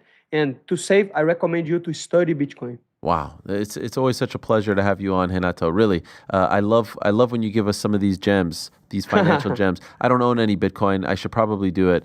But in my thing, like I can't go to the store and buy milk with Bitcoin, so it's really not. Yes, it feels like but fantasy. you cannot go to the store and buy milk with gold too, right? That's a good point. Yeah, but hey, I could go to Kingdom Martial Arts and sign up with Bitcoin, right? Exactly, you can sign up with Bitcoin, and like I say, this is.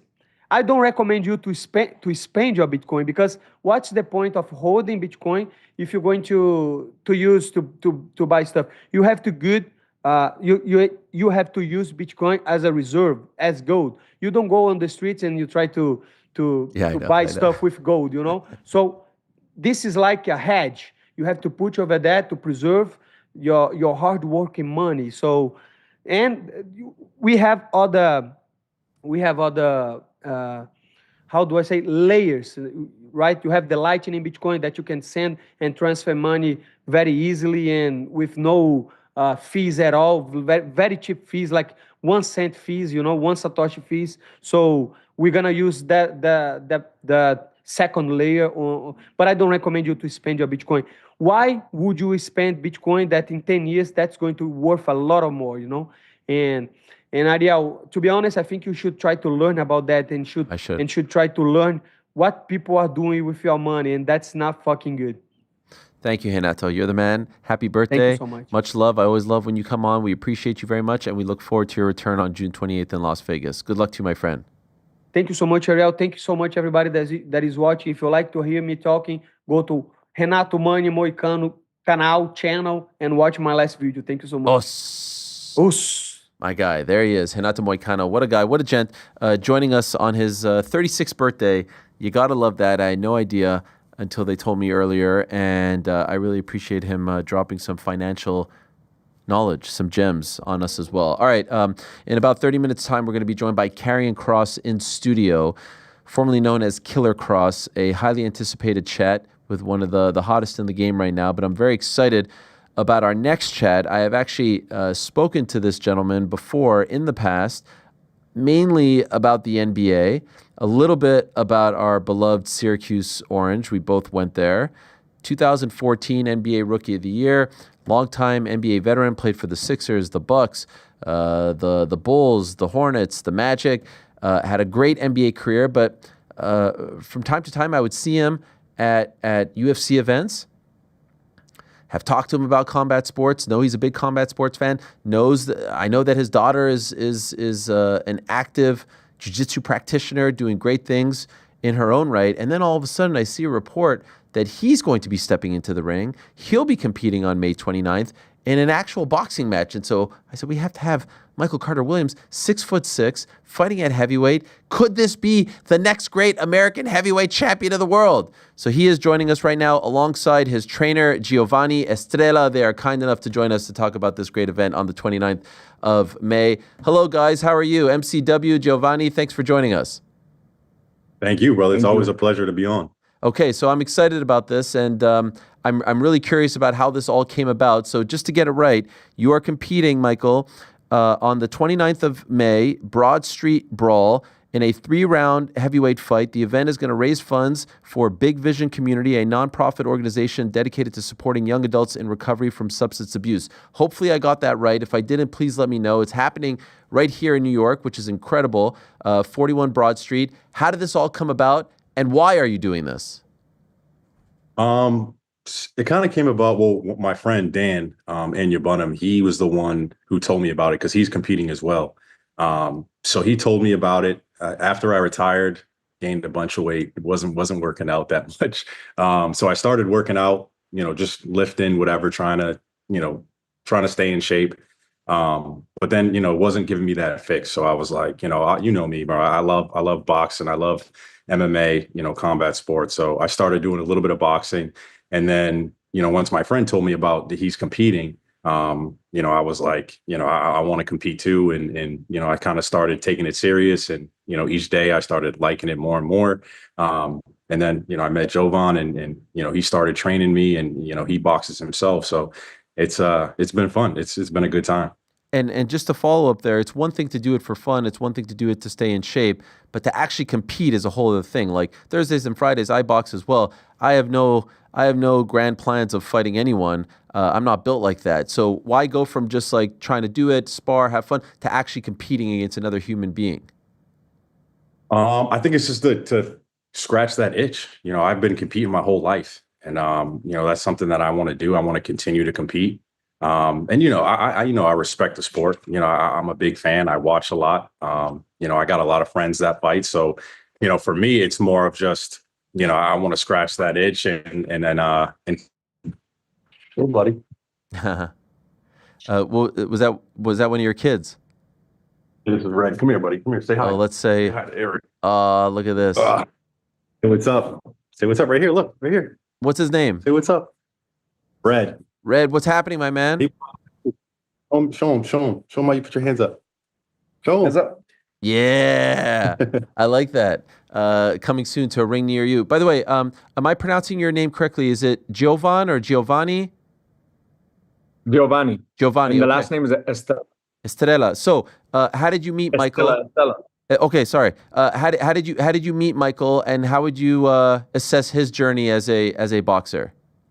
I met Michael a couple years back officially, but he was training with one of a mutual friend, and they were training him just for fun, like how you were saying.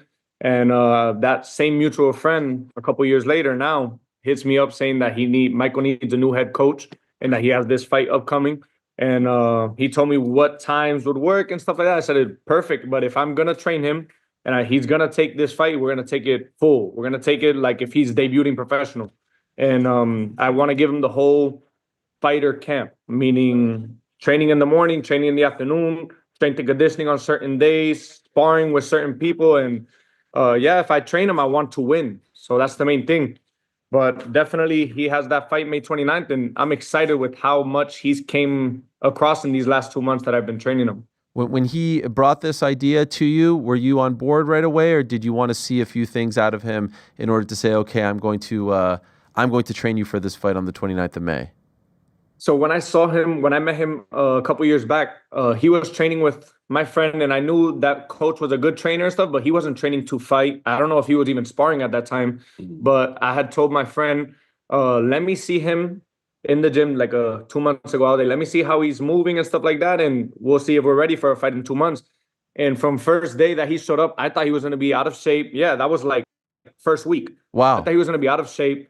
That he was going to be tired, and he stayed in shape. He came in with his 6-pack ready to go, training hard, and he definitely has a big heart. So like even in the sparrings, 3rd, 4th, 5th round, he's pushing it, giving it all he got.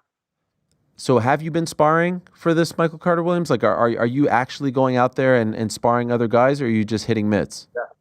No, I'm sparring heavy at least 2 times a week. Wow. So yeah. How many rounds? I'm in there. We've been sparring like 4 or 5 rounds, and we've been sparring 3-minute rounds too. Our fight is only 2-minute rounds. It's 3 2-minute rounds. So we've been sparring 3-minute rounds.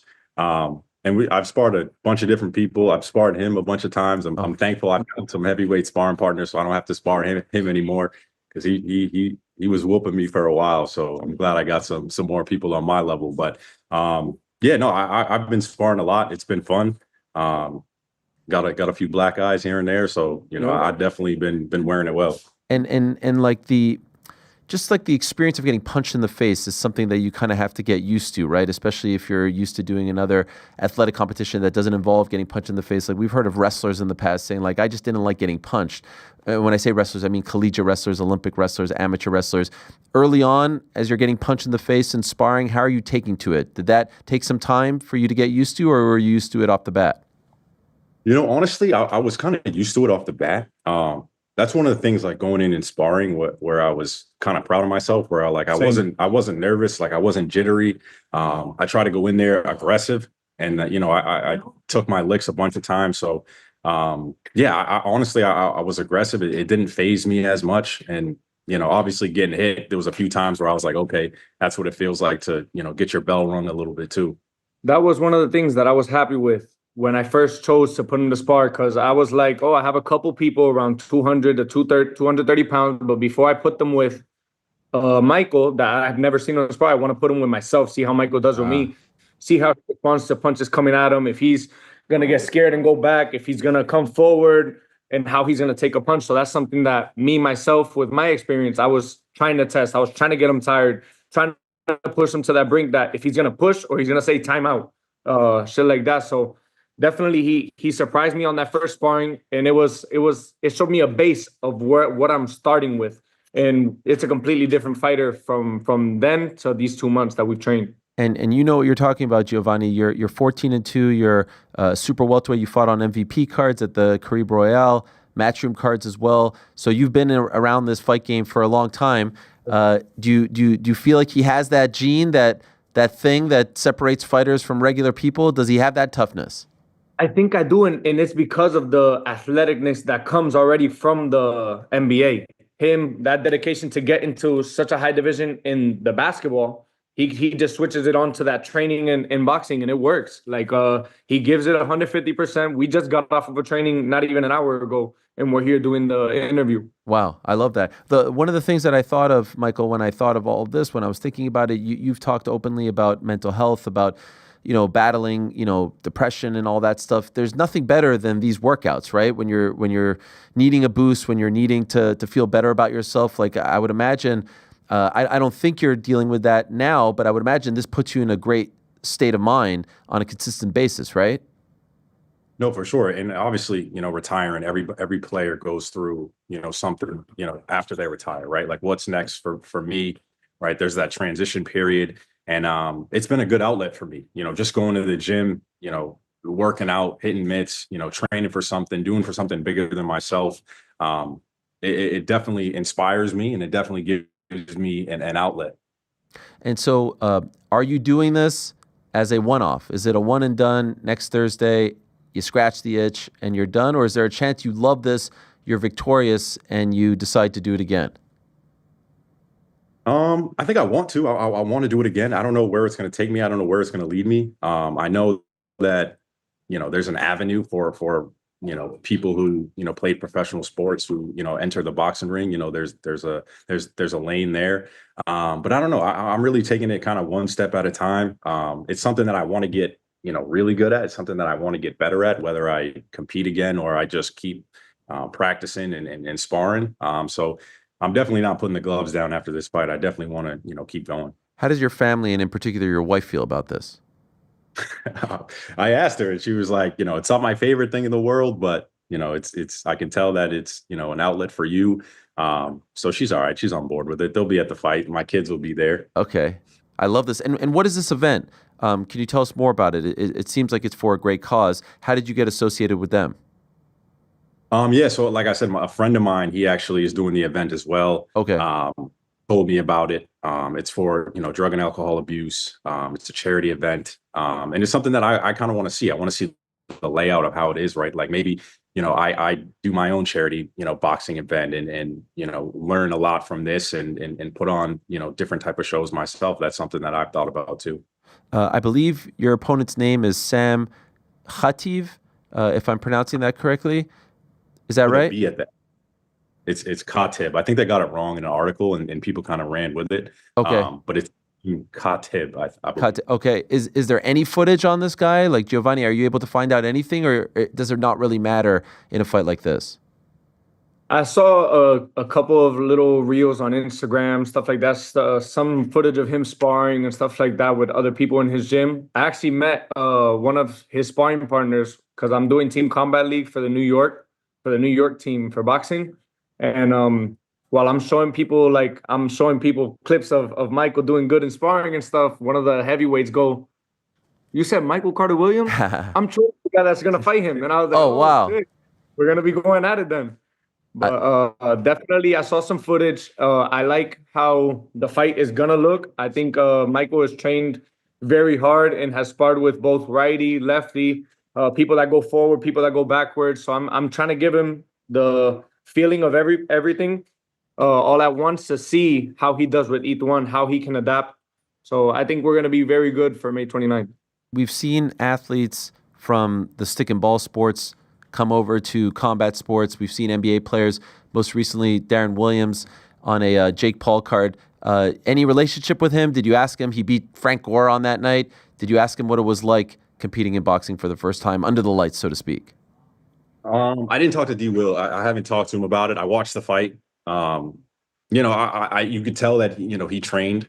And he he looked pretty good. Obviously, the towards the end, he was they were both winded. Yeah. Obviously, it's tough. It's honestly, it surprised me. Like, obviously, I know the shape that fighters have to be in, but just doing it is like it's a lot different than basketball shape, and it does take a lot to get in good shape.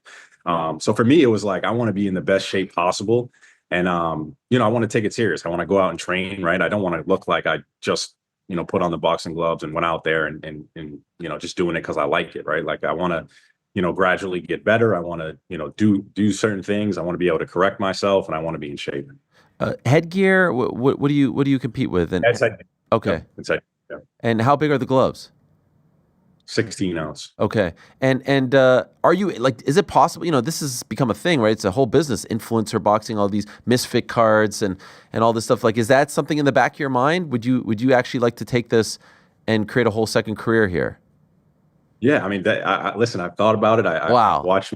I've looked at it. I've looked at the heavyweight champ. Wow. I definitely got my eye out on it for sure. Have you talked to them yet? I haven't yet. I wanted to get this under my belt first, kind of see what happens, and then, I'll go from there. Would you be in favor of this, Jeovanny? I would, especially as how the people see him do the 29th and see what he's made of. He will also get to see what he's made of in an actual fight as well. I always say the mitts are way different from sparring. The sparring is way different from a fight. So I would like to see how he does in this fight. The main thing I was trying to do from the beginning is get him comfortable with that smoke coming in, with him in that fire, in the sparring. And he's at that point that he's very comfortable. He knows what to do. He listens on a dime if I call a certain shot or I call a combo. So the comfortability is there. The listening is there. He's very trainable, and that's the best thing to do when you're in a boxing or fighting sport. I believe, Michael, you're 6'6", right? Correct. Yep. Is it hard, Jeovanny, to find sparring partners who are around his size? It wasn't too hard. It probably took me like a week and a half until I started asking, because I did the first like 3 or 4 sparrings with him. The first 2 weeks I did the sparring with him, and it was me trying to push him back, me trying to get him tired, me landing those uncomfortable body shots, those uncomfortable head shots to push him back and get him as tired as possible. And now he's at that point that after I did my 4th sparring with him, one of the guys that was there, he was also a coach. He said, that I got 2 heavyweights if you ever want to move him. One's green, one's not so green. And we did a big sparring of four of us, including Michael. And Michael did great. He sparred 4 rounds in a row with four different people. And he did great. And it like really shocked me. It really shocked me with how he did with other people compared to someone with experience like myself. And ever since then, we've been sparring every Tuesdays and Thursdays with 2 or 3 heavyweights at a time, like to give him a new person to get Michael more tired, get Michael's air better at the same time. Last time you played professionally was 23-24 in Mexico City, right? Ultimately, why did you decide to say, okay, I'm done? Honestly, that my ankle couldn't go anymore. Like I was trying to fight through it. I was trying to rehab. I had back-to-back surgeries on my ankle. I had reconstructive surgery on my ankle. And it just wasn't, I couldn't get the same lift anymore. I felt like I lost a step. Felt like my mind was telling me to do things that my body couldn't do. So at that point, I was like, you know what? I think the road for me to get back to the NBA was too long. And I've been away. I've been away for 9-10 years. Yeah. I was away for a very long time, away from my kids, my family. And I was like, you know what? The juice isn't worth the squeeze anymore for me. So at that point, I was like, I want to be more attentive to my kids. Like I want a life outside of this. And that's the ultimate reason why I stopped. Obviously not a lot of jumping in boxing, but a lot of movement, lateral movement. How does the ankle hold up when you're in the ring? It's felt great, honestly, right? Like the pounding on my ankle isn't as much, right? Like it's lateral movements, it's small movements. It's not, even when I run, like I'm okay running. I think it was more for basketball. It's more the jumping. Impulse. It's my jumping leg too. It's my left leg, so get lift, and then the cuts, cutting back and forth. So that was just too much. And then, the longevity of it, right? The longevity of the games, and how many games we play, how many minutes we play. Like it was just a long thing. What do you think you'll feel like on May 29th? Like you've played on the biggest stages, you've played, NCAA, Syracuse, playoff games, all that stuff. Do you think you'll be super nervous? This is totally different, obviously, and it's mano a mano. What do you think you'll feel like in the locker room before, as you're getting your hands wrapped, putting the gloves on, all that stuff? I think I'll be excited. Obviously nerves come with any sporting event that you're going to do, but I think overall I'll be excited. I think the sparring has really helped me, right? It's almost like a glorified sparring session, right? I've watched a lot of guys, even before I've decided I was going to box. I watched like a lot of mindset, like what is their thought process going into the ring or going into the octagon, whatever.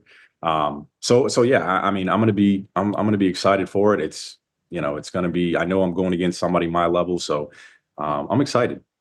So Jeovanny, it's NYC Attitude in the Team Combat League. What is Team Combat League for those that may not know? And I believe, is this the league that Francis Ngannou's one of his coaches, Dewey Cooper, is a part of? Yes, I'm pretty sure he is. Team Combat League is kind of like a basketball game, but it's like 16 players on a team, 16 fighters, and there's 24 rounds of fighting. And let's say Michael was our heavyweight, I would be the middleweight. I would do my round. If I win, my team gets 10 points. The other team gets 9. If Michael wins and he drops somebody, we get 10. The losing team gets 8. So it goes like that for 24 rounds. Everybody's fighting 1 or 2 rounds. Since there's 16 people, 16 people will fight once, and then 8 people will fight twice. 8 of those 16 people will have to fight twice in what's called the money round, which you go twice. I did my debut, I want to say 3 weeks ago for the team, and I went 2-0 against a 22-1 fighter from Argentina. And it was very fast paced. I was really surprised. I'm used to fighting 8, 6 to 10 rounds in pro boxing, where you can take your time. You take those first 2 rounds to kind of study the boxer and see what that guy got. But first round, it was 10 seconds, and this guy was trying to jump on top. Everybody's looking for a knockout. A lot of people are getting headbutts. A lot of people are getting knocked out because it's so fast paced. You're getting those 8 rounds and condensing it into 3 minutes. So, one thing my coaches were saying is don't worry about giving the knockout. If it comes, and you take it. If not, win your round. So I won my round super clearly, boxing from the outside, switching lefty, switching righty, and doing whatever worked for me. So it's a very fast-paced fighting style, the Team Combat League, and it's 24 rounds of action. I love it. All right. Well, good luck to you with that. Michael, I'd be remiss if I don't ask you before I let you go. I'm a big Knicks fan. You're an NBA guy. Can you tell me, what do you think? Do we have a chance? What are you feeling right now? OKC up 1-0. What are you feeling? Yeah, I think the Knicks have a chance. Obviously, Indiana's playing well, but the Knicks definitely have a chance, right? Like they're playing well. I think Jalen is fourth quarter. Jalen has been he's been unbelievable, and I think that's what's going to be the carryover for them, right? I think they're very evenly matched, but I think in crunch time, I think the Knicks have a guy who can get a bucket at any point in time. So yeah, I think they make it to the finals. Oh yes, and I think OKC. I think OKC Knicks.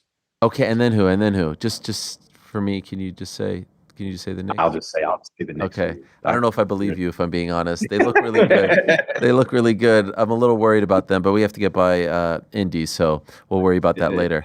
This has been great. This has been great. I'm so excited for you. It's an amazing thing that you're doing. May 29th. I know how long you've been into combat sports, and by the way, it's great to see your daughter's journey in martial arts as well. She's doing amazing. Look at her here. I remember you sent me a clip of her when she was maybe 2 or 3 years ago, and it seems like she's doing really well and sticking with it, which is the key. I have a young daughter as well, and she plays soccer, and every week she tells me she wants to quit. It looks like your daughter is loving it. Yeah, no, she loves it. I mean, you should see her now. I mean, she's getting. I think I went last practice and she armbarred somebody. She gave somebody a Kimura. Wow. And then she had a rear naked, like 3 in a row. And I was like, she's starting to really, really understand. And my little guy, Red, he's into it too. He's been into it since he was 2. He's about to be 4 now. So he's into it too. Like his main focus is always try to get to mount. So he's aggressive and it's fun to watch. I love that, they love it and they look forward to doing it. They go 2 times a week. So, I mean, they're in it. Are you rolling as well or just boxing? No, I'm just boxing. I'm not rolling right now. Tough on the ankles, right? That could be tough on the ankles. Knees, the ankles. Yeah. I'll get back to it at some point. All right. Well, May 29th, that is the next assignment. Good luck to you. Good luck to both of you. Appreciate you guys coming on. And I'm looking for a second round knockout. That's what I'm feeling. No pressure or anything like that. I know it's tough with the headgear, 16-ounce glove, but that's what I'm feeling. I'll put it out there. All right. I appreciate it. There it is. Thanks, guys. Giovanny, Michael Carter Williams. Appreciate you guys very much. There they are, May 29th, right here in New York City. He is crossing over from the hardwood to the squared circle. Yeah, that's right. The hardwood to the squared circle. Love to see it. Guy's got nothing to prove. Had a great NBA career, great college career as well. Huge combat fan. Putting on the gloves, making that walk, testing himself. How could you not respect that? Love it. All right. Great stuff there. Great stuff from Renato Moicano. My friends, in a matter of seconds, we're going to be joined by an individual that, like I said at the top of the show, we've been talking about him on this program, tweeting about him, talking to others about him, others bringing him up. He has become one of the most interesting characters in pro wrestling today. And a lot of the work that he's been doing has been different in the sense that it's on his YouTube channel, it's on social media. He is really using all facets of media, not just the airtime that he is given on Monday Night Raw, on Netflix. He's taking matters into his own hands. And as a result of this, like I said, what he's been doing, especially in the last 2 or so months, has been absolute theater. He shook the wrestling world moments after WrestleMania with his promo on the post show with the likes of Sam Roberts and Megan Morant, and he really opened up a lot of eyes with that. But if you've been paying attention for the last few months, you will have noticed that Karrion Kross is doing some special things. Once known as Killer Kross, he's now Karrion Kross in WWE. Let us say hello to the man himself, who's revolutionizing the game, who's killing it. Ah, yes, there he is. The one and only Karrion Kross. Hello, my friend. How are you? How are you? It's great to see you. Thank you for coming. Can we hug? Yeah, let's bring it in. Hello. Chuck, how are you? Hey, guys. How's it going? Hey, what's up, man? Is that Dipperstein? What is he doing here? You work with this jabroni. What's the deal with him? Yeah, what is Explain him? to me. He just did a run-in on my show from Cheap Heat? Or is he trying to sign you? I mean, you tell me. He's loving this. Do you even work with this guy, or is he just... This is the first time I met him. I got to tell you, I kind of like him. Okay, I don't know who he is. I just know him from a podcast with Rosenberg. Well... He claims to represent people, but I was not expecting this. You kind of threw me for a loop here, but you're known to throw some curveballs. That's what I do. Question for you. Here's yes, a curveball. Okay. Have you ever hit a guy with a steel chair before? No. I bet you I could talk you into doing that. To him? I mean, are you ready to take a steel chair shot? It'd be good for viewership. Yeah. I would love to do that. Maybe I was just talking earlier before you came in. My dream is to be a heel manager. One day before I die, I need to have a family like the Heenan family. Yeah. I need to have my own stable. This is my bucket list. So I love it. The steel chair could come into play. You Thank you for it. being here. Yeah. This is incredible. Thank you for coming in. I have to say, the wrestlers impressed me so much. You guys get it. Most people would just be like, I'll do it on Zoom. You're like, no, if we're doing something, we're doing it in person. Connect. I appreciate that so much. And I appreciate everything that you've been doing as of late. Holy smokes. Thank you. What is life like? The last couple months, just start there. What is life like for you? Crazy. You know, if I'm being real with you, which I think Please. I should continue to be, I because would appreciate that, yeah. that seems to be resonating with people. You know, they give me AOP and they give me Paul Ellering, and I don't know them. I know Paul. I grew up watching him on TV. You know, I get to know these guys, really like them, and it's just the nature of our business. One minute you're here, the next you're not. You know, that was a bit of a tough hit, frustrating. You know, nothing you can do about it. You got to get present. You know, you grieve the situation. You got to move forward. And I just felt like there was a lot of touch and go with certain things going on. We go to, you know, on the way from there, we go to WrestleMania in Las Vegas. A lot of emotions. Everything happened the way it did. Things are crazy, but like in a strange way, I wouldn't change any of it, because as a result of everything that's happened, I would say over the last 5 years, it's put me in a place now to have a relationship with the audience that you wouldn't be able to write or fabricate. You wouldn't be able to create this. Like what's happening right now is absolutely nuts, you know? So there's a few times, especially over the last few years, where it feels like the audience, the community, gets behind someone, gets behind their cause, their story, and really does everything in their power to propel them to the top. We saw it with Daniel Bryan, saw it with Kofi Kingston. We've seen it with others as well, right? Yeah. I feel like we're seeing it now with you. Yeah. Do you feel that same thing? They are now rallying behind you in many ways. We'll get to the merch in a moment, but it just feels like, and you acknowledge this on Twitter. I think it's actually your pinned tweet, where you're acknowledging this, that there's something happening. I think we have it. We'll show it here in a second for those that don't know what I'm talking about. Mm-hmm. That the community is, for some reason, rallying around you and pushing you. Here it is. I'd be lying if I said I haven't felt a major shift in the way a lot of fans feel towards me over the last year, more so recently, just putting it out there that I see you and I appreciate you, and I know they appreciate that. Why do you think it's happening all of a sudden? I almost don't even want to say. I kind of want them to speak on my behalf, because sometimes it comes off condescending when you try to frame what's happening when it's about you. But I mean, just speaking plainly to you, over the last, 365 days backwards from today, the interactions that I'm having with people, the things that the audience doesn't see on TV, they're really different than the way they used to be. I always used to hear when I was, meeting fans wherever I was, gym, airport, restaurant, you name it, they were always talking about NXT. What I did in NXT, they wish we could go back to that, And it's a difficult conversation to have with people. You're not totally, your hands aren't totally on the wheel, But now the conversations have changed to, I love what you're currently doing. And we want to see more and more and more. And I just feel like something's happened where I'm understanding in a more comprehensive way what they want from me and what the company's looking for me, and finding a common ground between those two. That's what I feel like is happening. And they want more, and I want to give them more. What do you think they want from you? They being the people. I think they want to see me massacre people. I think they want to see what I used to do in the current format right now, and I think they want more authenticity. I think there's a starvation for authenticity that the audience wants right now. I know it's specifically from me, but I feel like it's in general. There's something there, People can feel like the difference between theatrics, which obviously are still appreciated, and then there's a difference between somebody being real. And that, I think, has always drawn people in. Like, you think about the people who came off that felt really authentic, like some that jump out to me. Jerry Lawler, Andy Kaufman, Roddy Piper, Jake Roberts, Brian Pillman for a period. These, weren't people that are, household names currently, but I remember them. And, here we are talking about them today. I'm not comparing myself to them, but I mean, whatever anyone's preconceived notion was about what they were watching in the program, when those guys came on, it was real. You know what I mean? Mm-hmm. It was there, that there was something, that intangible thing that you can't teach that they just had. Correct me if I'm wrong, though. You've always kind of had that vibe, right? So why do you think it's clicking now? I decided to be honest.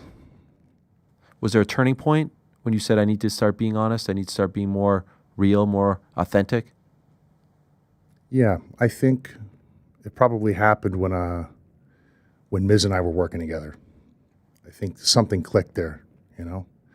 I couldn't tell you specifically what it was, but it just hit me.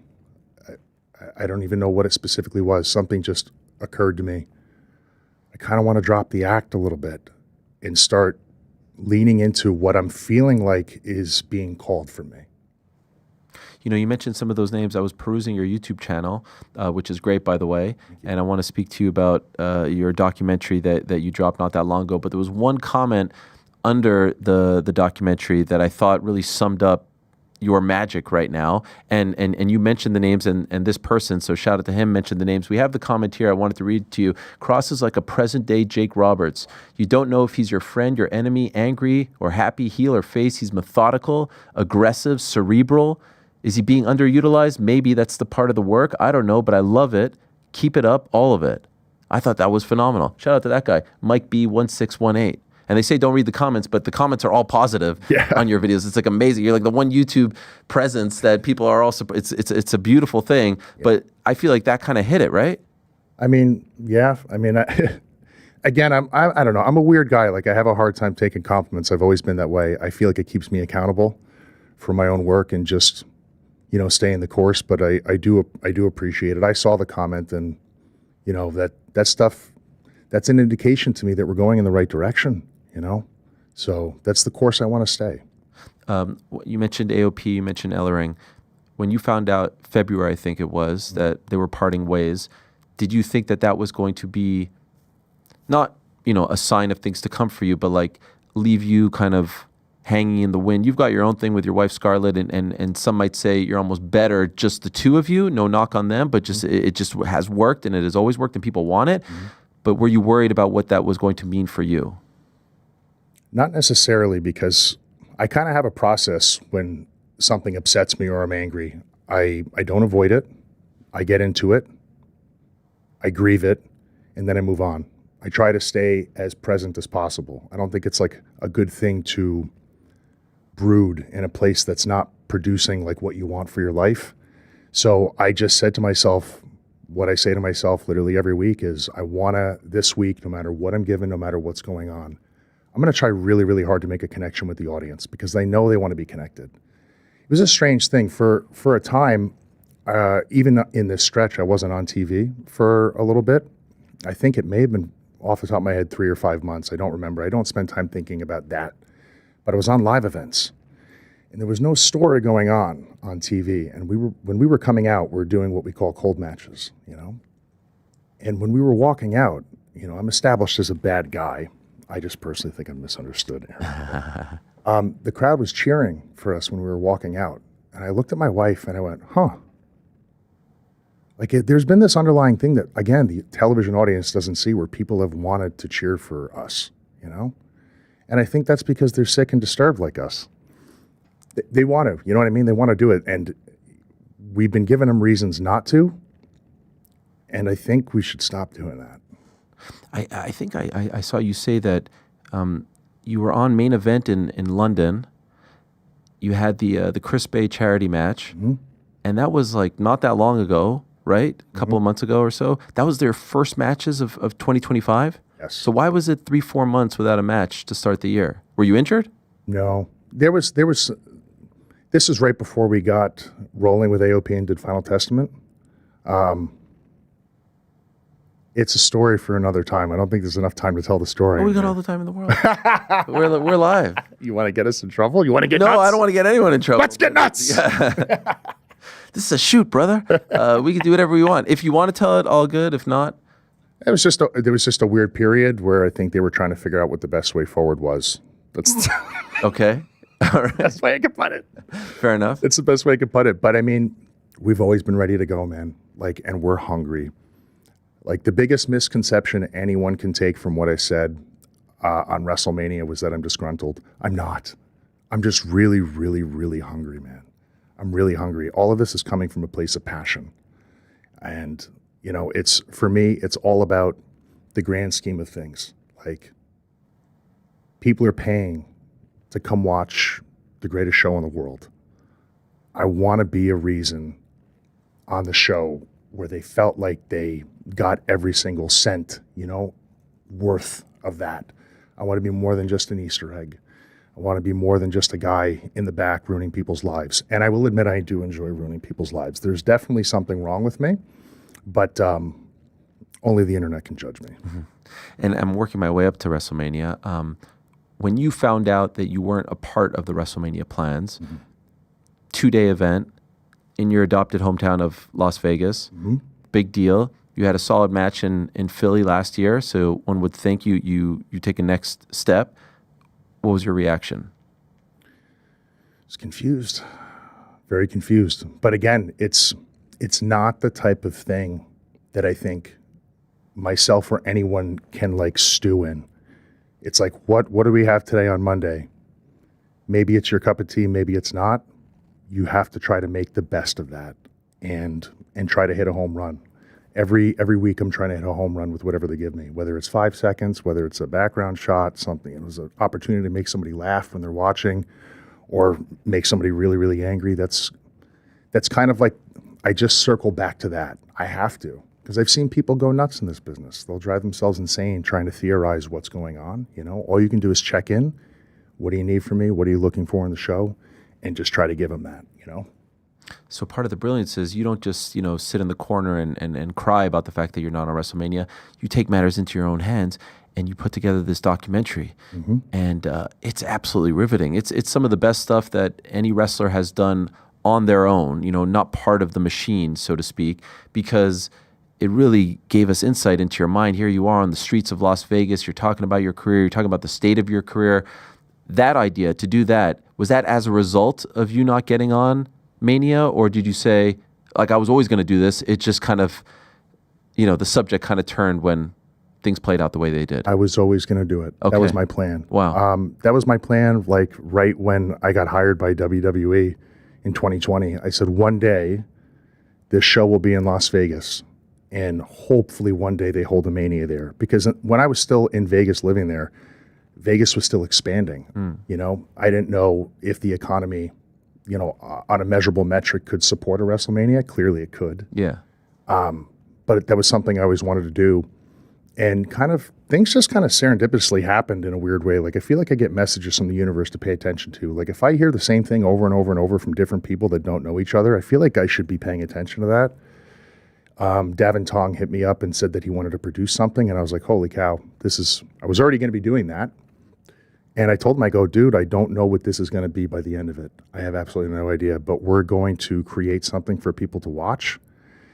And I don't know how it's going to make them feel, but it's going to be real and it's going to be authentic. And I wanted it to walk a particular line that's not telling them how to feel or what to think. I just want to show them something that they can get lost in and enjoy.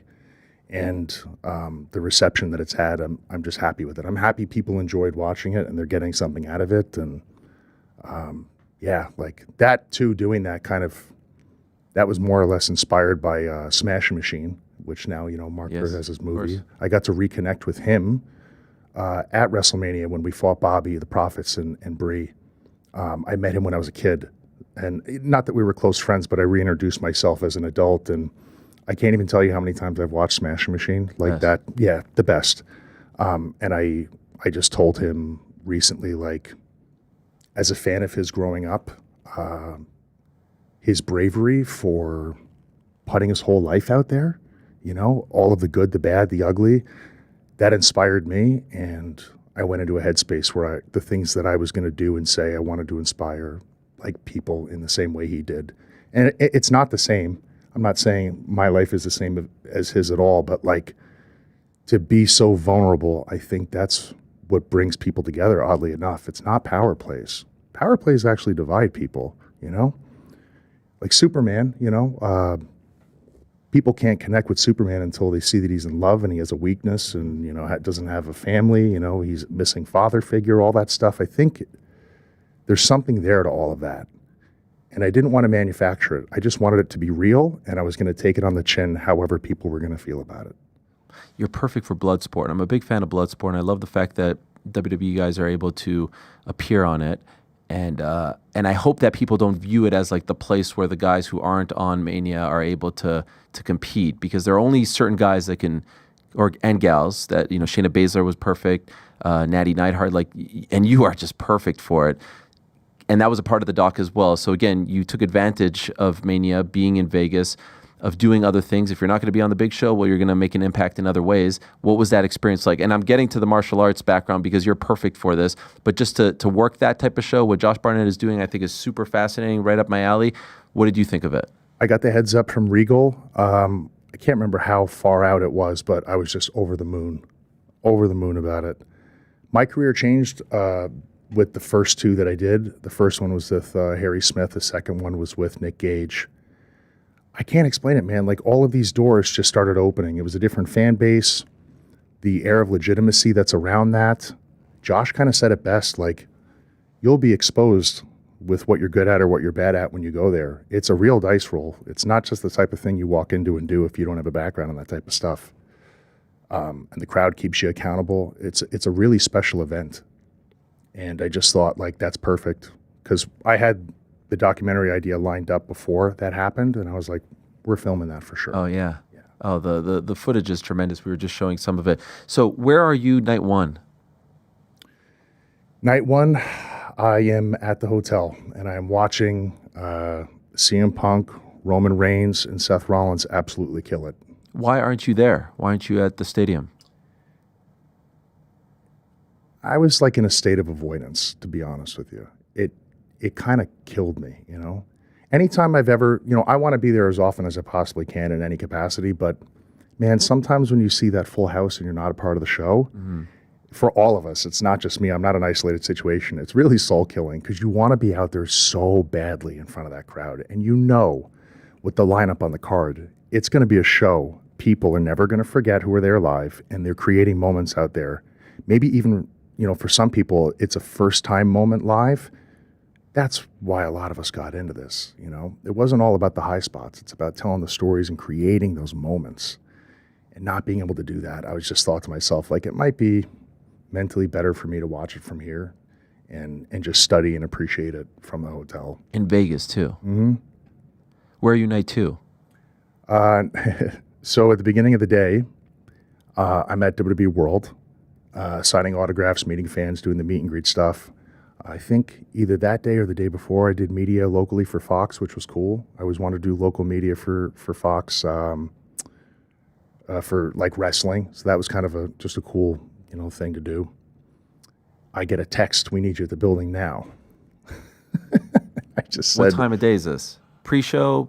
This is like noon or 1 p.m. And I was like, oh boy. I was like, there's a lineup of people here. I can't get up and leave. So I just, as politely and as respectfully as I could, I just sent back a text like, let me get through all these people. They were all waiting here in line for a very long time. I can't, please understand. They were cool with it. Knocked out the line, went to work. Okay. And what did they need you for? What you saw in the AJ Logan match. Okay. And how did you feel about that? Honestly, I felt very grateful. I felt grateful to have any part of the show whatsoever at all. You can want the world, you can want it all, and you can go for it. But it's important not to lose the gratitude of even having the smallest part of something so big, So, yeah. There was some talk, there's always rumors and stuff that maybe you'd be Randy Orton's opponent. Did that ever get to you? Was that ever a thing? Was that ever on your radar? It was only ever something that was tracking online. Like, no one at any point ever said you're in the running or anything like that. And Randy's one of the greatest of all time. And I, as badly as I would want to be in the ring with him, and I still do, I would never be so, I don't know, condescending as to go to them and be like, how about me? Like, they know who's available. Right. You know what I mean? And it's a special event, and maybe they felt like it was random and whatever, but there's no grab that brass ring mentality. Like, hey, for me, there always is. Yeah. But I feel like there's a line of delusion, and. But you're not delusional if you raise your hand for that spot. You're right. I think I'm being hard on myself. Yes. Yeah. No, you're right. And a lot of people told me that, but I'm telling you the truth, I didn't. Okay. Maybe I should have. Do you ever second guess yourself in those moments? No. You're not that guy. No. when you found out it was Joe, who's doing great things, Joe Henry, TNA star, the internet is very much behind him, the fans are behind him. Did you think they made the right call? Yes. Why? Well, for one, I'm very proud of Joe. Him and I aren't close, but I've known him for a very long time. And I know the grind that guy's been through that people have not seen. He, in the form that he's in right now, has always been there. He's been ready to go in the capacity that he's in, and people have stared a hole right through the guy like he doesn't even exist. And that's brutal. Like, as a human being, when that's happening, for what they wanted on the show and the right opponent and for everything that show needed, I think it was the right call. Selfishly, of course, I would have wanted to wrestle Randy. But if you see the look on people's faces and you hear the reactions, they had a good time. And I'm not gonna argue with that. I would have loved to have wrestled Randy at WrestleMania, but it is what it is. At the end of the day, it's their show that you want to be a part of, not the other way around. So you try your absolute best to demonstrate that you can be the guy for that, and you just gotta find a way to cope and deal with the decisions that you may find to be undesirable or the ones that you don't agree with, and you got to get your head in the game for the next round, the next Monday, whatever that is. That's the way I've always looked at it. The amazing thing about night 2, WrestleMania 41, that Sunday in Vegas, I think I'll remember, at least in a really positive way, 2 things. Joe Hendry's, appearance, his official, singles debut, if you will. He was on Royal Rumble and all that. And then your promo. Like, everyone had their say on should Rock been there, should Travis Scott do this, that, should Cena have won, all that. But like, as far as like the high points, if you will, on Monday, I felt like everyone was in a positive way talking about your promo and Joe Hendry. Your promo wasn't a part of WrestleMania; it was part of the post show, right, with Sam Roberts and Megan. Yep. You just said that at the beginning of all this that you feel like there's some sort of like misconception regarding it. When I'm watching it, and I've watched it like 10 times, it's pipe bomb-esque. It's CM Punk, and that's the highest of praise. It was riveting. It was incredible because, as you were saying, it felt like it was coming from the heart. You were referring to people by their real name. You were talking about Joe. You were talking about Logan. It felt to me like a guy who was frustrated with his spot and was lashing out. You even dropped an F-bomb, which is supremely rare on any kind of WWE programming. Why do you feel like people have misconstrued what you were trying to say or where you were at? I don't think it's a broad group of people that have misconstrued it. It's a very small group of people that feel like, it falls under complaining. It's not complaining. It's using your voice and speaking up and saying, hey, I'm here. I'm here. I want to be here. I want to give you the best of what I have, in general, I got a standing ovation when I won't drop names. I got a standing ovation when I saw everybody the following day. Wow. Which felt awesome. And I had no idea that was going to resonate the way it did with people. A few people even came to me in tears, saying, thank you for saying what you said. I was just being honest. I had an open criteria that day. And I told them, I said, people are going to watch this. I have something to say. And I have a feeling people are going to want to hear this. So I said it. You said you got a lot of love. Did you get any heat? Sort of. Sort of. Yeah, not everybody was thrilled about that. Did you hear from Logan? No. Because I feel like if there was one person that you were kind of critiquing, it was him, that he doesn't deserve the spot. I'll say this. I don't have a problem with Logan Paul. I think he's an amazing athlete, and I think he's doing really good work. And a lot of people will be pissed that I'm saying that. But it's true. I don't want to BS around that. What I have a problem with is this idea within the system to reward the mainstream archetype, like Logan, with certain types of liberties and privileges that could be delegated to the people that have pretty much dedicated their entire lives and are here full time. I struggle with that. And I'm not the only one. I think it just needs to be said. Like, I have no problem as a professional wrestler with anyone coming in and being on our show and doing anything, just as long as I get to hit them with a steel chair as they walk in. If I can hit them with the chair, then they can come in and do whatever they want. After that, it's fine. in all seriousness, like we, the collective, the talent, the wrestlers, the performers, we can go viral too. I don't want there to be this idea, this dependency that other people from other lanes are the only ones that can do that. We can too. And that's why I say, like, it didn't come from really a disgruntled place. It came from a place of passion. I want to show people what they want to see. I know what they want to see. And I proved that. That was the whole point. You know, that's where that comes from. And those are my thoughts on him. Like, you know, I really hope to God Jay winds up cheating in that match with him, because if that guy winds up winning the world title, I don't know what the hell is going to happen. He needs to do everything he possibly can and go back to OG Bloodline Jay. I'll tell you that right now. What's he like? You know, I had Baron Corbin on the show, and he was somewhat critical of his demeanor backstage. What's your read on what he's like backstage? You know, I know there's a way to conduct yourself, right? Guys like The Undertaker have talked about the respect for the business, respect to others, shake everyone's hand, look everyone in the eye. What's your experience like with him? I have nothing negative to say in regards to that about him. He's always been very cool to me. But, you know, most people are pretty cool to me. So, and then I've seen them not be cool to other people. They don't want your smoke. Maybe. People give off a certain energy. I'm like very much like a respect first type person.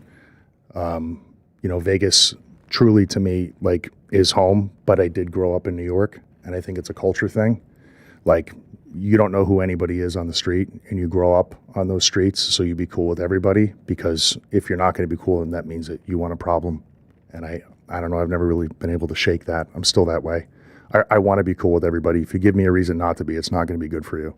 So what I love so much about that promo, it wasn't on the broadcast, so you almost had to find it. Like, you know, everyone was reacting to what happened on the broadcast, but then slowly but surely, like, whoa, did you guys see on the post show this thing happened there that, like, you weren't sure what was going on, or were we supposed to see it all? And there's the moment where you stand up and your wife says to you something to the effect of, like, not here or not now, and you say, like, they leaked my contract info online. Who are you talking about when you're saying that? Whoever did it. Like, that put me over the edge, because that was also happening. I think that happened online, like right around the, you know, shortly after AOP and Ellering were gone. It was just like kind of one thing after another. So it was like I'm still pretty pissed about that. You feel like it was, what, like a breach of trust? I don't know who did it. It's impossible to say. I have no idea, you know, but I was kind of out of my mind at that moment. Really? It's kind of hard to put myself Why did it back bother you there. so much? It's just privacy. Yeah. You know what I mean? Like, who the hell is supposed to know about that? You know what I mean? Like, stuff gets leaked all the time. So. But then since then, here's the avalanche. And now all of a sudden, people are coming up to you and saying, like, where can I get your shirt? Where can I get your merch? It's only online. I don't want it online. I want to buy it at the arena. I want to support you. And finally, they put the shirt out. Here it is. Yep.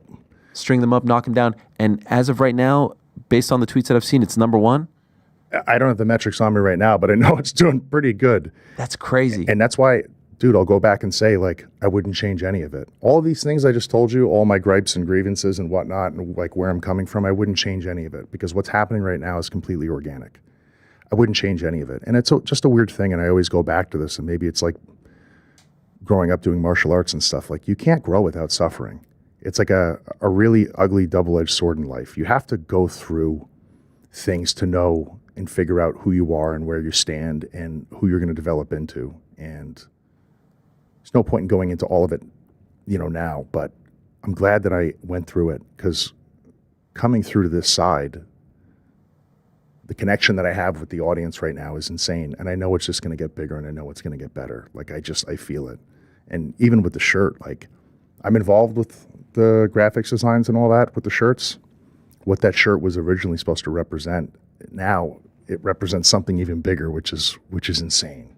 Like, that is the shirt from the promo now for people, and it represents something entirely different. You know, when people telling me, like, when they wear that, they're like embodying, you know, what was said, that authenticity. That's like my Superman S now. Yeah. And with the strings, You know, you wouldn't have been able to construct that. That's happening.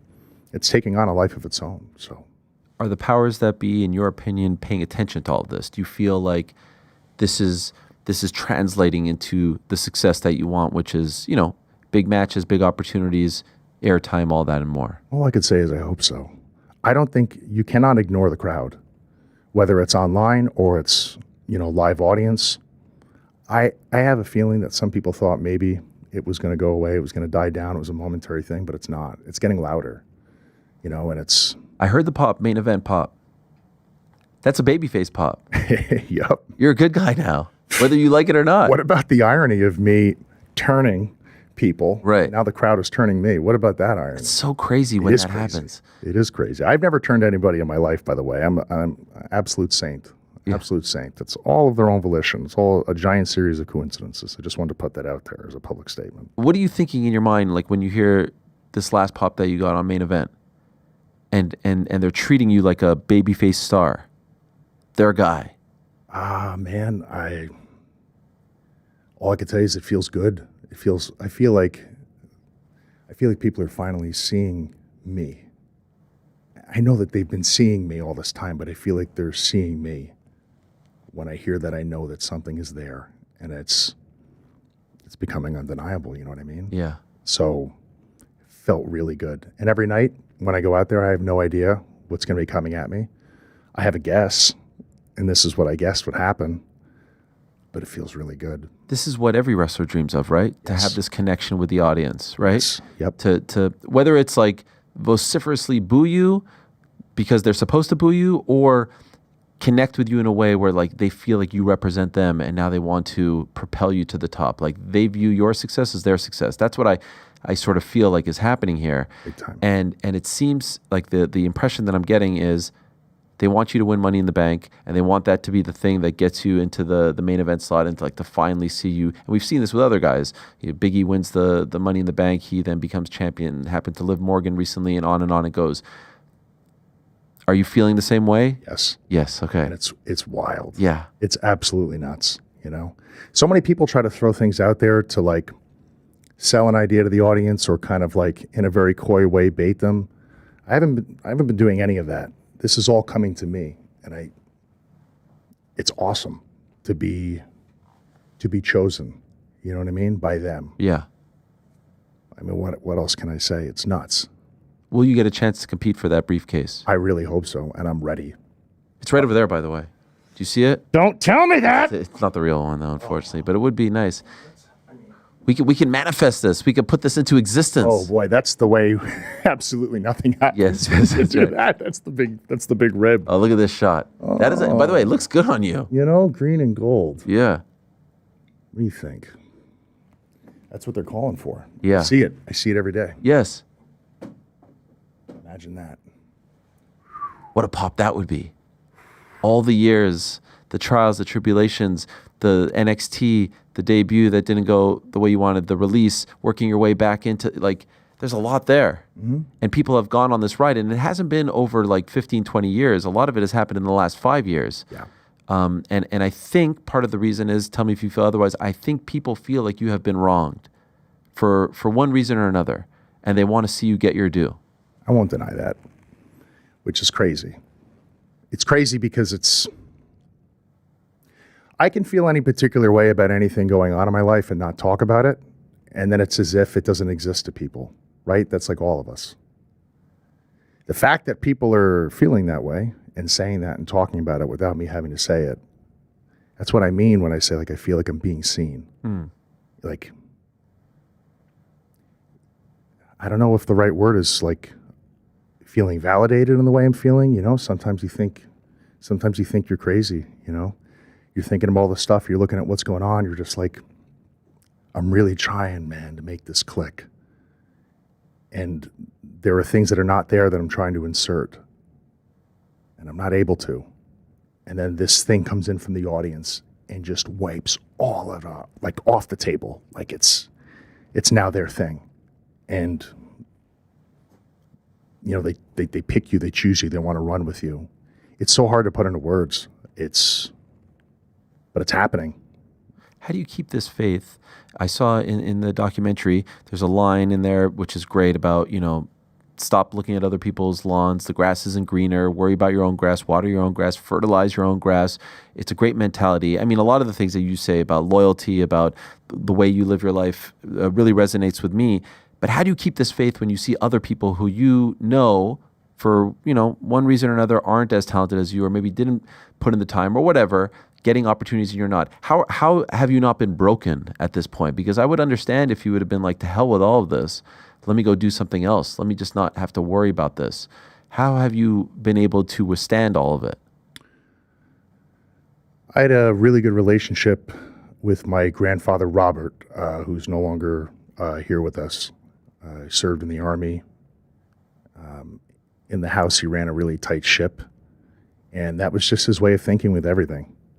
And it was kind of embedded into my family. And it's not just a wrestling ideology or philosophy. It's just kind of the way I approach things in life. And look, here's the scary reality. You can live that way. It might not produce the result you want. But at the end of the day, you have to be able to look at yourself in the mirror and you have to be able to tell yourself, did I exhaust all options? Like, did I max everything out to try to produce this thing that I really want to happen? Did I do that? And I feel comfortable knowing at the end of every day, if it didn't produce the outcome, I literally tried everything. And I'm going to stay that course, and I've always stayed that course my entire life. As long as that loyalty is reciprocated, I'm not going anywhere. I'm staying and I'm fighting all the way through. And it's not even just about what I want. Like, now more than ever, I'm feeling support from not just friends and family and like peers, but like it's people from all over the world. Like, I get analytics and metrics from those videos and socials and stuff. There's people, I can see it. There's people all over the world in every country that are supporting all of this. And it's like, I don't want to let those people down either. You can call whatever you want about what we do at work. That seems to be, man, I never thought I'd be frustrated about this, but that seems to be more of a prevalent thing that's happening now, where people are coming out and talking about what's at work and this and that. Like, I've never been bothered if somebody said what I did was fake, because they don't know what I do. If they're actually going to tell me what I do is fake, they don't understand the dynamics of what it is that I'm doing. Go tell somebody who's had a broken neck that what they're doing is fake and it's a work. Oh, it's just a work. This is the only business in the world that's not just a business, if you really think about it. People have died doing this. And so, like, if people are going to show up in whatever way they can, whether it's online or live, and they're going to support me to go in the direction that I'm going in, it's even more than just about what I want. I don't want to let these people down. And that's just how I structure it all. So let's go back to the beginning. Excuse me. You grew up in Rockland County. Mm-hmm. You spent like 17 or so years in Toronto. Yep. Why did you leave New York to go to Toronto, and how old were you when you left? 12. And then I was up in Toronto. Just my family and what they do for a living basically took them up there. So Which was what? My mother was in publishing at the time. And so Publishing? there was Like a books? Yeah. Wow. Yeah, like HarperCollins and oh God, I'm gonna forget all of this now. It's been so long. All of like the type of paperback publishing's now gone sort of digital and electronic. So Yeah. publishing's really changed. But we wound up moving up there for a variety of different reasons. That being pretty much the main one. And what about Ted Concepcion? My father. What a legend. This guy went up against Phil Baroni. Is this accurate? Dude. Your dad was a fighter. Yeah. Tough man? Yeah. My father competed in Tough Man a little bit. This is the first time I think I've publicly said this, although a lot of people know it, but my father trained Laura Serrano and China. China was almost about to box. China? I met her when I was a kid, yeah. Come on. I swear to God. Trained her in what? Pro wrestling or boxing? Okay, wow. There was a time where she wanted to box. This is pre-WWE? Yeah, I was a kid. Okay, wow. Yeah. Out in Vegas, actually. But yeah, I think she got a huge offer from New Japan and to go fight Chono or something. So she dipped off the boxing and then went to go back to wrestling. Okay. It's too lucrative, and that was her first passion. She loved that. But yeah, my father. Did he box professionally? I think he won a silver medal in the Pan Am Games of either 89 or 91 in boxing, and maybe won a gold for Puerto Rico. Like I should really get the timeline and the dates right. I don't remember. It's not something we regularly talk about, Right. but he was always involved with the amateur wrestling and boxing. At the time, he would train with Chuck Liddell and Frank Mir. He's very Wow. close with Rico Rodriguez. Yeah. I think he's the godfather of one of Rico's kids. Wow. So this is in Vegas now. This is when you guys now moved from Toronto to Vegas. Yep. How old are you when he's doing all of this? I was probably between 12 and throughout my early 20s. And are you hanging out with them too? Are you training with them? I was around them all the time, and I was around Phil. And my father and Phil used to spar, but they never fought pro. That's a story Phil used to tell to break my father's balls. Okay. But yeah, Phil's thing would he would tell a story that never happened just to see how people would react. And for the people who knew that he was lying, he would just wink them and smile and leave the room. Okay. So you'll never really know what the hell, unless you like knew Phil, that was like his sense of humor. He'd do shit like that all the time. So your training, are you starting to think at this point you want to do this for a living? Martial arts, mixed martial arts, it's starting to grow, it's starting to be more popular. Always wanted to wrestle. I was a skinny bone rack. And when you say wrestle, do you mean pro wrestling? Pro wrestle, Okay, yeah. You were a big fan growing up. Oh yeah. Who were some of your guys? I mean, all the guys I mentioned earlier for sure. People always answer this like it's a big political play, like they're trying to get an endorsement. Like they'll name drop a specific guy, and hopefully they get the endorsement. Then they do all his moves. Yeah. I'm not like that. Like I really actually did like so many people. Like I liked all those guys. I was a huge Diesel fan when I was a kid. Got the shirt and the glove. I was in the audience at MSG. I love it. All that stuff. When I grew up and I started to understand the mechanics of amateur wrestling and judo and jiu-jitsu, guys like Kurt Angle and Brock Lesnar were huge. You know, Taz was another one. Oh my God. Like, because I could see there was a difference in the ring work versus some of the other stuff that's more like Western pro wrestling. Yeah. But the technicians were always my favorite. And so you start to compete in martial arts and then decide like, hey, I could go train in Vegas. I believe you trained at Beneil Silva's gym. I did. Syndicate. Mm-hmm. Like these are the stops that get you to the big show. Yeah. And how long were you there for? About 2 or 3 years. Wow. Yeah. So who are you sparring with any guys who ended up in the UFC? Yeah. At Vanderlei's, when we had him, Junior Dos Santos, who was a pleasure to spar with, because he could kill everybody in the room at that time. Holy crap. Even still now. Yeah. You know, he would wind up, he would take like, sometimes in a round, he would take like 1 minute to 2 minutes to set up his uppercut. And sometimes I didn't see it coming because master level, right? Yeah. And when he'd throw it like halfway and we just have a laugh. It was like, oh, almost got flashed. Like you see, you know, a train Doom coming got at hit you. with that uppercut. Yeah. Yeah. That was terrifying back then. Who else was there? Fabricio Verdum, over at Syndicate. Khalil Roundtree was there. Wow. Did you train with John Wood? Yes. Okay. Yeah. I went to, he would have like the pro classes that you go in the morning. All the guys that wanted to fight pro, they'd go in and we'd move around with them. So did you have any fights? No. Why not? Honestly, before I moved to Las Vegas when I was in Toronto, I took these courses to become a family mediator. It was like a professional. With your mom? Yes. Yeah. Yeah. So when we started, Why would you do that? She thought because I was a good listener and a good speaker and I was good at communicating that it would be like a good job to help people. And plus, at the time I was bouncing and I think she knew I was taking bare knuckle fights, but it was something we weren't talking about. So you were taking fights? Yeah, but I mean, I have to be super clear with this. The bare knuckle fights were not pro fights and like these guys sucked. And thank Underground God, things? Kind of, yeah. It was on the Native Reserve. Okay. And thank God they sucked because I was not as good as I thought I was. Yeah. And like I even told Sarah, like it's a miracle that something really, really, really bad didn't happen because I saw people get smoked. Wow. Like all the time. And a lot of the fights ended when guys like broke their teeth. Like a thing that we started doing was like we should start just trying to break their teeth because then when they see them spit their teeth out, they quit. And we could get paid faster. That's a whole other, like it was insane. But she, I think, was trying to politely steer me away from that. And when I took those classes, you know, you're reading case studies about people and you're learning how to communicate and then you're learning how to mediate between two people that have some sort of issue in the family, whatever it be, maybe trauma or substance abuse or something. And I started reading those and I was like, read something about this guy, read something about this woman. I was like, man, I have some of these tendencies and I just knew that I had to work on them. And once I started to work through unidentified traumas that I didn't even realize that I had, I didn't want to fight anymore. Like, I think not everyone's motivated like that, but just speaking honestly, and I feel like I can do that because I'm over it and through it. At that time of my life, I was engaging in violence at that level because I think I was trying to work out of something and engaging in violence was not working me out of it. It was sort of like a Band-Aid. And so I decided to ignore that and still go to Vegas anyways. And like, I I enjoyed some days training like around pros, but I knew like the first month, I was like, this is not what I want to do for a living. And then I was just stubborn, and I was like, maybe I'm in a bad mood. And then when it lasted 6 or 7 or 8 months, I was like, I don't think I could be in a bad mood that long. This is not really what I want to do. And there was that pro wrestling school down the street, FSW. And I was like, I've always wanted to do this. And I feel like I'm filled out now. And being big is not the biggest thing. But when you're not in the business and people are constantly telling you that you're not big enough to be in the business, it gets in your head as a young man. Right.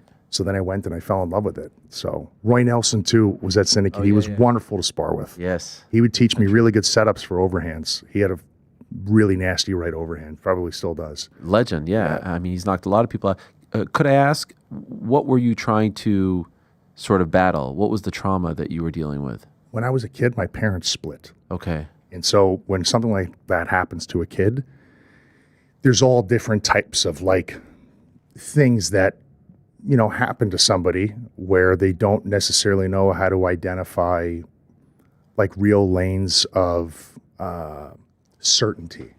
You know, I feel like that's a big trigger for people in general. People who feel the need to have a certain level of certainty that can't find it, that winds up manifesting in different directions for behavioral patterns and personality, you know, issues and stuff like that.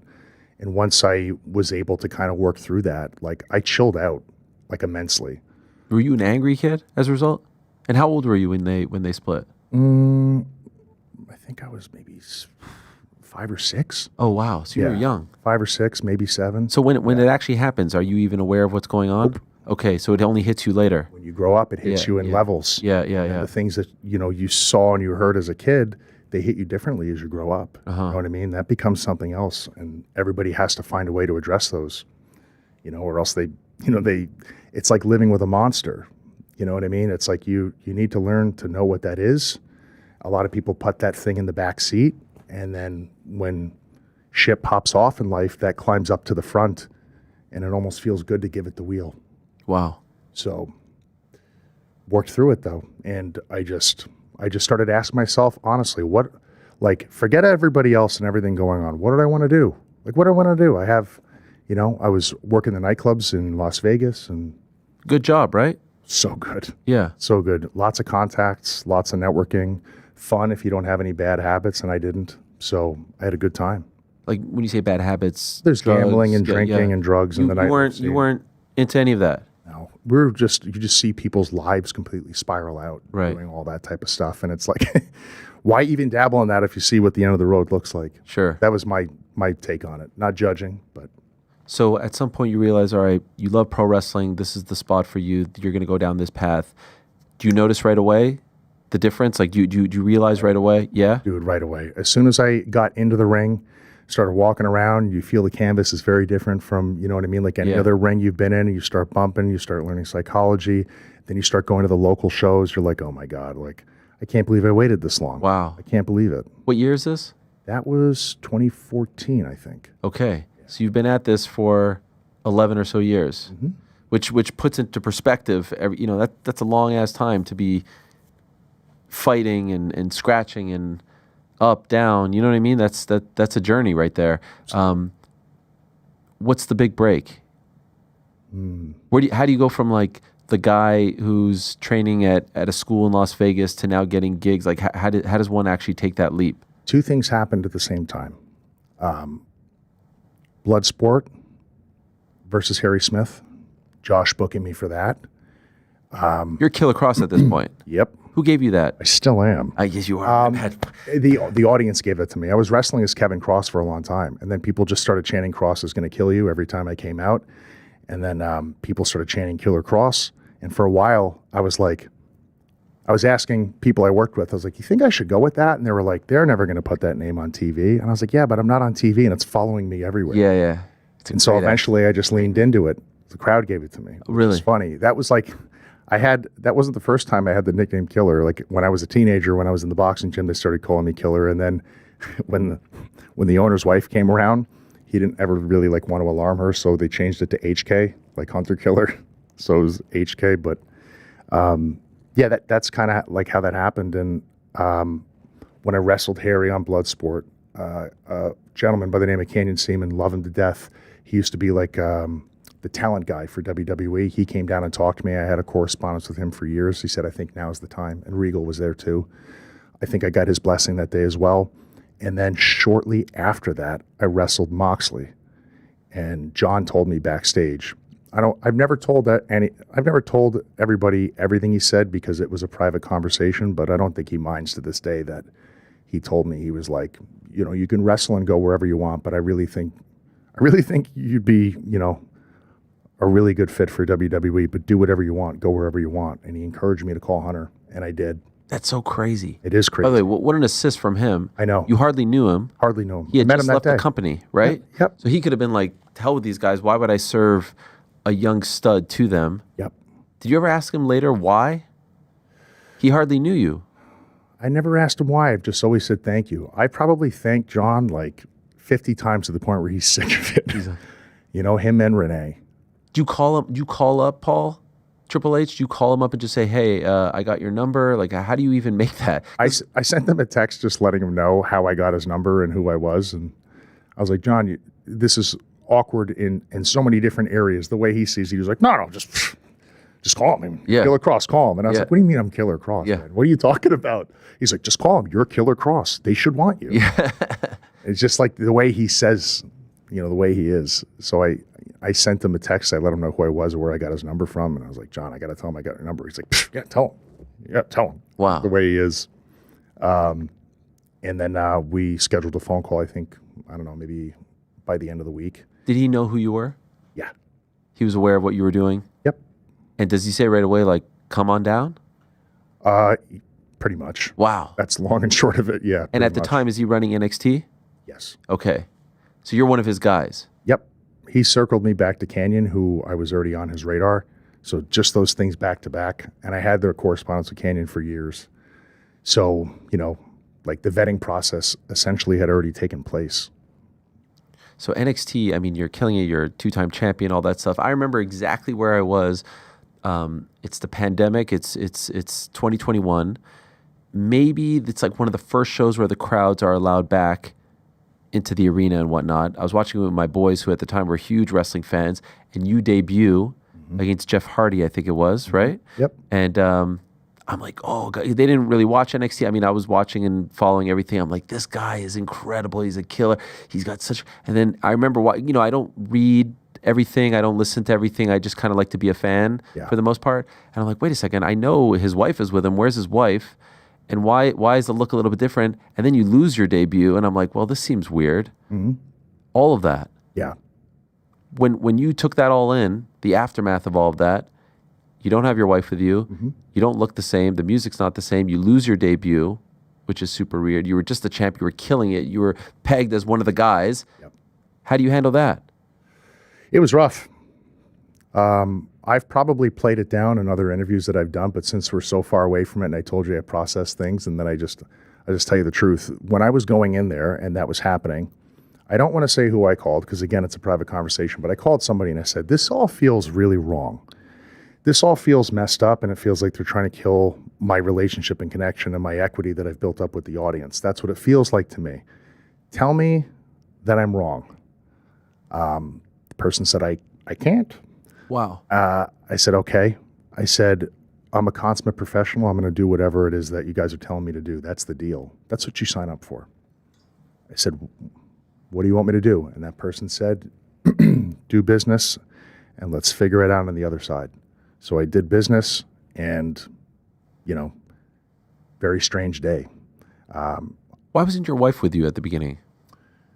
So someone who's no longer with the company had asked her to get in the ring and move around on like a dark match when we were still in lockdowns, you know, when we were doing the shows where nobody was there. Yeah. She got in the ring relatively quickly and wound up getting injured. And so she was in post-recovery of that. Okay. But I was also told 1 minute that we were going to be together, and then I was told the next that we weren't. And then I was also told that she was going to be brought up to main roster and not to worry about it, just to get on TV and she'll join after. But I was entirely opposed in the beginning to going out there without her because, I don't know, just out of like human loyalty, like we're, you know, we have an act together, you know? I don't want her to feel a particular way about, me going out. But we talked about it, and she understood. You know what I mean? She was just like, this is for us. It's for our household. I'll catch up when I get the green light to come back. And we were just kind of under an assumption that we were going to be grouped back together, and then we were told we weren't. That time was all very weird. But I will say, those people I was dealing with at the time, just to reiterate it, they're not with the company anymore. There was a sentiment that like they were trying to kill off NXT. Mm-hmm. Do you think you represented that? I think to them I did for sure. Okay. And that's just me saying I think. That's the way I feel, right? It's, there's a level of, I can't tell you for sure. I could just tell you how I felt, and I could tell you how everybody else felt. It was a very, very weird time. Very weird. And at the time, like Hunter had his health issue. Yeah. I didn't want to call him for literally anything other than just to say, are you okay? Everyone was like, you need to call Hunter. You need to talk to him. He's going to fix this. I was like, you think he's thinking about high spots right now and gives a shit about any of this? Right. The guy almost died. I'm not calling him about any of this. I will figure it out. And if I don't, I'll live. And that's, that's how I dealt with it. I don't want to lean on anybody, and they told me to call him because that was my boss at NXT, Right. So I tried to talk to Sean a little bit. At that time, it was a different animal. It was just something I had to explore and do my best to come out of it in one piece on the other side. Was there any point in that first run where you were happy, where you felt like, okay, I belong, I have a spot here, they get me, this is going to turn around? Was there any point in that stretch? I know it wasn't very long, right? Mm-hmm. It was less than a year? Yeah. By the time you made it to the main roster and by the time you parted ways? No. That never happened. I kind of knew what road I was on. It was very evident.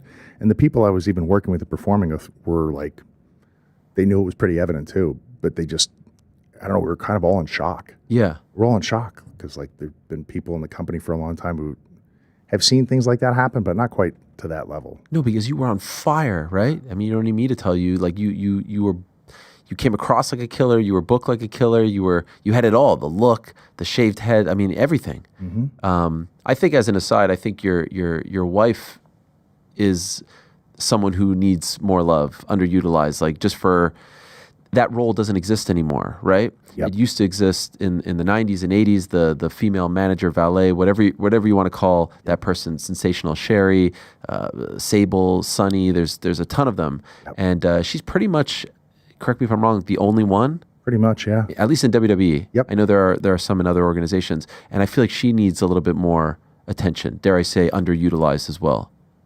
I couldn't disagree with what you're saying. No, I know you. I couldn't disagree.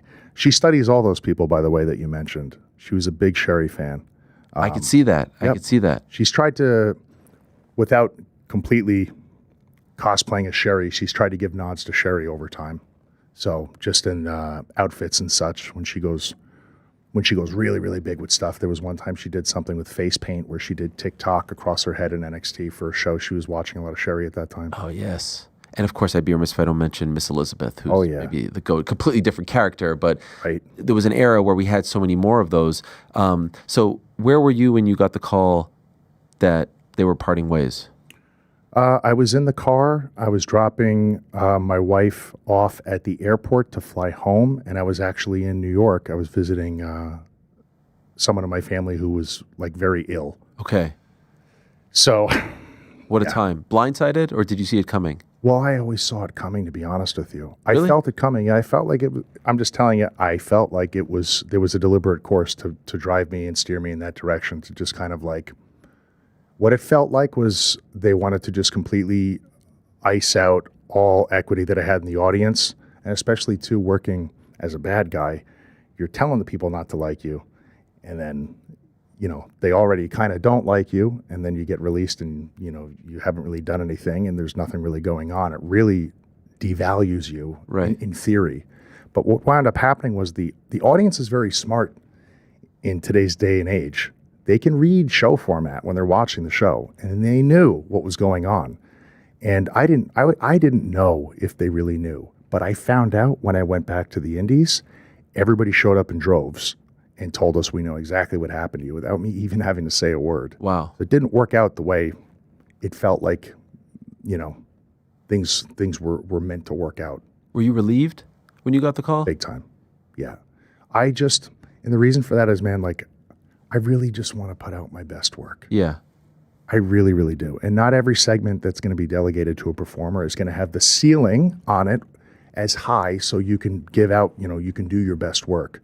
Sometimes, the ceiling is somewhat low because as a show format, it needs to peak in other areas near the end. Like imagine you're watching Seinfeld. You a Seinfeld fan? My favorite show. Okay. Thank you. Okay, so imagine all of the best jokes are up front in the show Yeah. and then it peaks off on the end.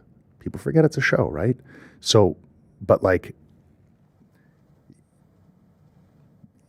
the place where my best work is going to come out is probably on the back end of the show. And if you're not on the back end and all people see you doing is bunting the ball for so long, they think that you're not able to do more than that. Right. And that, man, for all of us, hurts the most. It hurts worse than the bumps when people forget what you can do or have never seen what you can do and think that you can't. And then you wonder the people that you're working around if they think that way too. That's I think the hardest thing for a professional wrestler is to manage, is to like, I have home runs in me, right? Can I swing at the ball today? No. We're going to need you to, bunt it and walk to first. Yeah. But you're on the team and that's what you signed up for. So you got to do it. As an aside, I never expected Karrion Kross to be a Seinfeld fan. I thought you'd mention like some sort of like dark, like sci-fi. Dark Black Mirror. Yeah, you didn't strike me as the type, but I love it. New York guy, it makes sense. So that relief, that probably translates into a great time when you go back to the Indies, right? The shackles are off. You're back to yourself. You could do what you want. You could go long if you want, right? Like, Yes. I mean, like you had it all. Yep. No times, main event. You can be out there as long as you want. Listen to the crowd. Play Life the is crowd. good. Yes. So why go back? I love WWE. That's the dream. Dude, I never, with all of that happened, I never looked at the company as this systemically evil thing. There was an issue with one or two people that they took up with me, at least it felt that way, that had nothing to do with me, in my opinion, if you can read between the lines. I wouldn't be doing my job if I didn't at least ask who these people were. You could tell me to go F myself, but... Well, my grandmother and somebody else I work for asked me to stop saying the F word. So I'm not Okay, gonna well, that's tell why I you- said F and not... Yes. You did say the F word on WWE television. Yeah, that's when they... That was it? they Okay. told me to stop saying That was the last straw? Yes. If you're going to go out like that, I mean, that's a good time to do it. Yeah. Fair enough. But I had such an amazing experience with the company overall. Like there was like a 0.5% of the time that was really damning. The rest of it was incredible. It was incredible. And I also trust Triple H. I trust him. Did he call you? Yes. Yeah, he did. I think he called me on my birthday. Wow. Just to say happy birthday. And he said, we should talk soon. Wow. Yeah. You know what that means, right? I knew exactly what it meant. And I was scared out of my mind. Why? Because I had established sort of like not necessarily like a new identity, but like I had my whole year booked out and I kind of like was in a different groove of trying to exist in professional wrestling without the assistance of anything else. It's very different when you're in the machine and out of the machine. And I knew I could trust him. I felt like he knew he could trust me. And that's not something that I ever want to mess with. That's really imperative. Like in wrestling in general, you're giving people trust on a weekly basis. If trust is not there, whether it's in the ring or out of the ring, things don't happen. So just based on him, basically having the sails of the ship, I was like, we're going back. You were talking, I think, at the time about doing a film. Were you also talking to Cody Rhodes about maybe going to AEW, right? Mm-hmm. But Yep. you told all of them unavailable. The communication just organically fell off with Cody and I at the time. And in the process of communicating with him when he was there, Hunter had called me. Wow. And I was like, we're turning right. We're going, next lane, boom. So. And when he called you, was it you and your wife? Yeah, I put it on speaker. Yep. No, meaning like you wouldn't have gone if she wasn't going with you, right? It would have been a conversation her and I would have had to have had, but the idea was for us to always go back. Okay. If she wanted to be a mother and she had no choice but to not go, and she told me to go to WWE, I would for sure. Okay. But I wanted her to have the experience of being able to go up to main roster and say, I wasn't just an NXT superstar, I was a WWE superstar. I wanted her to have that. you know, and, you know, just speaking truthfully, like that was rough at the time when I was on Raw, even when things were horrible and she wasn't there. She was sitting at home and she had a green light to come back. That was really hard for her, you know, like, and it made me really, really angry to see how upset she was. And I felt that there was nothing I could do about it when I was told one thing and something else happened. So when Hunter called us back to come back, I was like, we're going to right all the wrongs and we're going to do this. We're going to do it. And we couldn't be happier that we did, man. Like, how do you deal with that from like a marriage standpoint? Because you're both in the same industry, right? It's not like, oh, you know, my wife works in jewelry business, so we're not vying for the same thing. I know you guys aren't vying for one spot, but like you're in the same world. Sometimes works good for me, works good for her, works bad for her, good for me, bad for me, good for her. But like you're now in the spot she wants to be in. You come home, you want to tell her about the day, you want to tell her about this interaction, but she's bummed, right? Yeah, it was tough. Like, that's exactly what happened. Yeah, and it was, I can't imagine. It felt like terrible. It felt terrible. Like, you know, every week we were just kind of telling ourselves, well, I'm sure they'll bring you up next week. Why wouldn't they? You know what I mean? And then they don't, and then they don't, and then they don't, and then you get the call and you're released. Like, it was, thank God her and I have a great relationship and we understand our lanes of communication and knowing when to take care of each other, and like that could fold anybody, you know, that type of stress, but it didn't with us. It actually brought us closer, you know? Wow. To just like, you know, it's the longer you stay in a relationship with somebody, I always find you really figure out what kind of glues it all together. You know, some relationships, they last and then some don't. And her and I have grieved together. We've found success together. We've traveled all over the world together. We've been apart for certain periods of time. And the only thing that changes is like her and I get closer.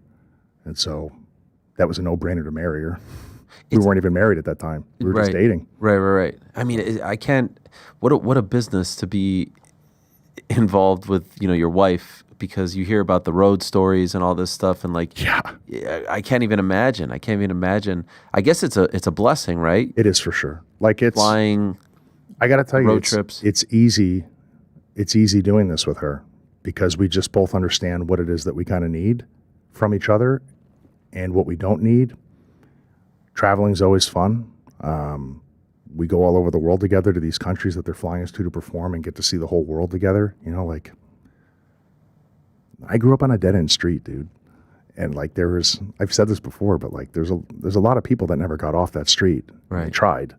So when I'm in Switzerland now or Brussels, and I'm looking at these buildings of these countries that have decades upon decades of history, and I'm like, you know, a doomsday Saito suplex and a choke at me here. Who would have thought? You know, I just look at her, I go, I can't believe this. We have those moments together and they're priceless. Like learning about the world together, it's maybe one of the best parts of the job is to like actually see the world and engage with different cultures and stuff like that. It's like the stuff that people don't see, but it's incredible. And right now, I mean, what a time for pro wrestling, right? I think, you know, with WWE on Netflix, there's other organizations doing great things. I think that breeds success for all, you know, rising tide. Like in MMA, there's one dominant league. There's no one else. And honestly, for the boys, if you will, like there's not a lot of options. You guys have options, which I think only leads to good things for everyone involved. I would say in all your years of being a part of pro wrestling, like right now has to be the hottest time, right? I think so. It feels that way. Yeah, and you're enjoying this in the midst of all of it. You're not sitting in the corner in catering being like, I wonder if, you know what I mean? And your situation is so great because if this was 1987, it wouldn't be able to work out this way. You couldn't put out a YouTube documentary. You couldn't engage with people the way in which you do on Twitter, right? Yep. So you're using all of that. Do you have the green light? You can do whatever you want? Kind of. Yes, within reason. This is amazing. Within reason. It's the dream. It is the dream. Yes. A lot of guys, like Drew has done a great job with this over the past year and a half or so, using social media to his advantage. Yes. I love when guys and gals use all the other things as opposed to just relying on those 10, 15 minutes you get on TV. It's a lot of fun to follow along because you bring us into your world. When I was a kid in 87, I loved that guy, Bret Hart, but I didn't really know anything other than what I saw on TV about him, right? Yep. So you're taking us in, and I know there's a psychology to that. It's a lot of fun. It is, man. It's It's the best job in the world, dude. Even like, I get some people that come up to me and tell me like, "Oh, I can't believe you're putting up with that." Like, if you only knew the other side of it, it's like, that's just a tendency we all have when we talk to each other and talk about things. We don't always share our W's with each other because some people, you feel like they might get weird when you talk about how great things are. Like, there's been so many amazing things that have come out of working with this company and being with this company over the years, things that are just so unexpected, like just epiphanies and revelations about people and cultures. And I mean, I'm on my second book right now. And yes, your book is coming out, right? Yeah. August, I think. Yep. I'm writing a chapter right now. There it is. Yep. That's surreal to see. I can't believe it. I'm writing a chapter right now about like how I discovered how the world is not really as divided as they tell us. And like being a kid who grew up in the working class, all you have is what's on television and what it tells you how things are, and the way you have these preconceived notions of things that you're told, and then you get out and you see the world, and people are far more connected than they realize. And like that, I think, has been the greatest shining light that I've actually found from this job. And I would have never expected that. I just wanted to play fight in my underwear. You know what I mean? That's all I wanted to do. I just wanted to hit people with steel chairs and scream into a microphone, and stare down the barrel of a hard camera and have fun. There are so many different things that I figured out and found out about myself and like how I feel about the world. I'm going to send you a copy. I'd love that. When the book is finished privately, I want you to let me know what you think. Oh, I would love that. If you don't mind. Yeah, absolutely. I would love that. And what about seeing all these legends give you props, right? Sean Waltman was on the show giving you props. Yeah. Kevin Nash giving you props. Diamond Dallas Page giving you props. I'm missing a bunch off the top of my head. That's got to feel great. It's nuts. I see one pop up like every other couple of weeks or another month, and I grew up watching these guys. Yeah, it's mind blowing. Like, it's also a really cool feeling too, because they, I grew up watching them. They were like entertaining me, and to know that I'm actually now entertaining them, it's crazy. You know what I mean? Like, these people just existed behind like this little glass screen. I couldn't get to them. Yeah. Now they're out there and they see me.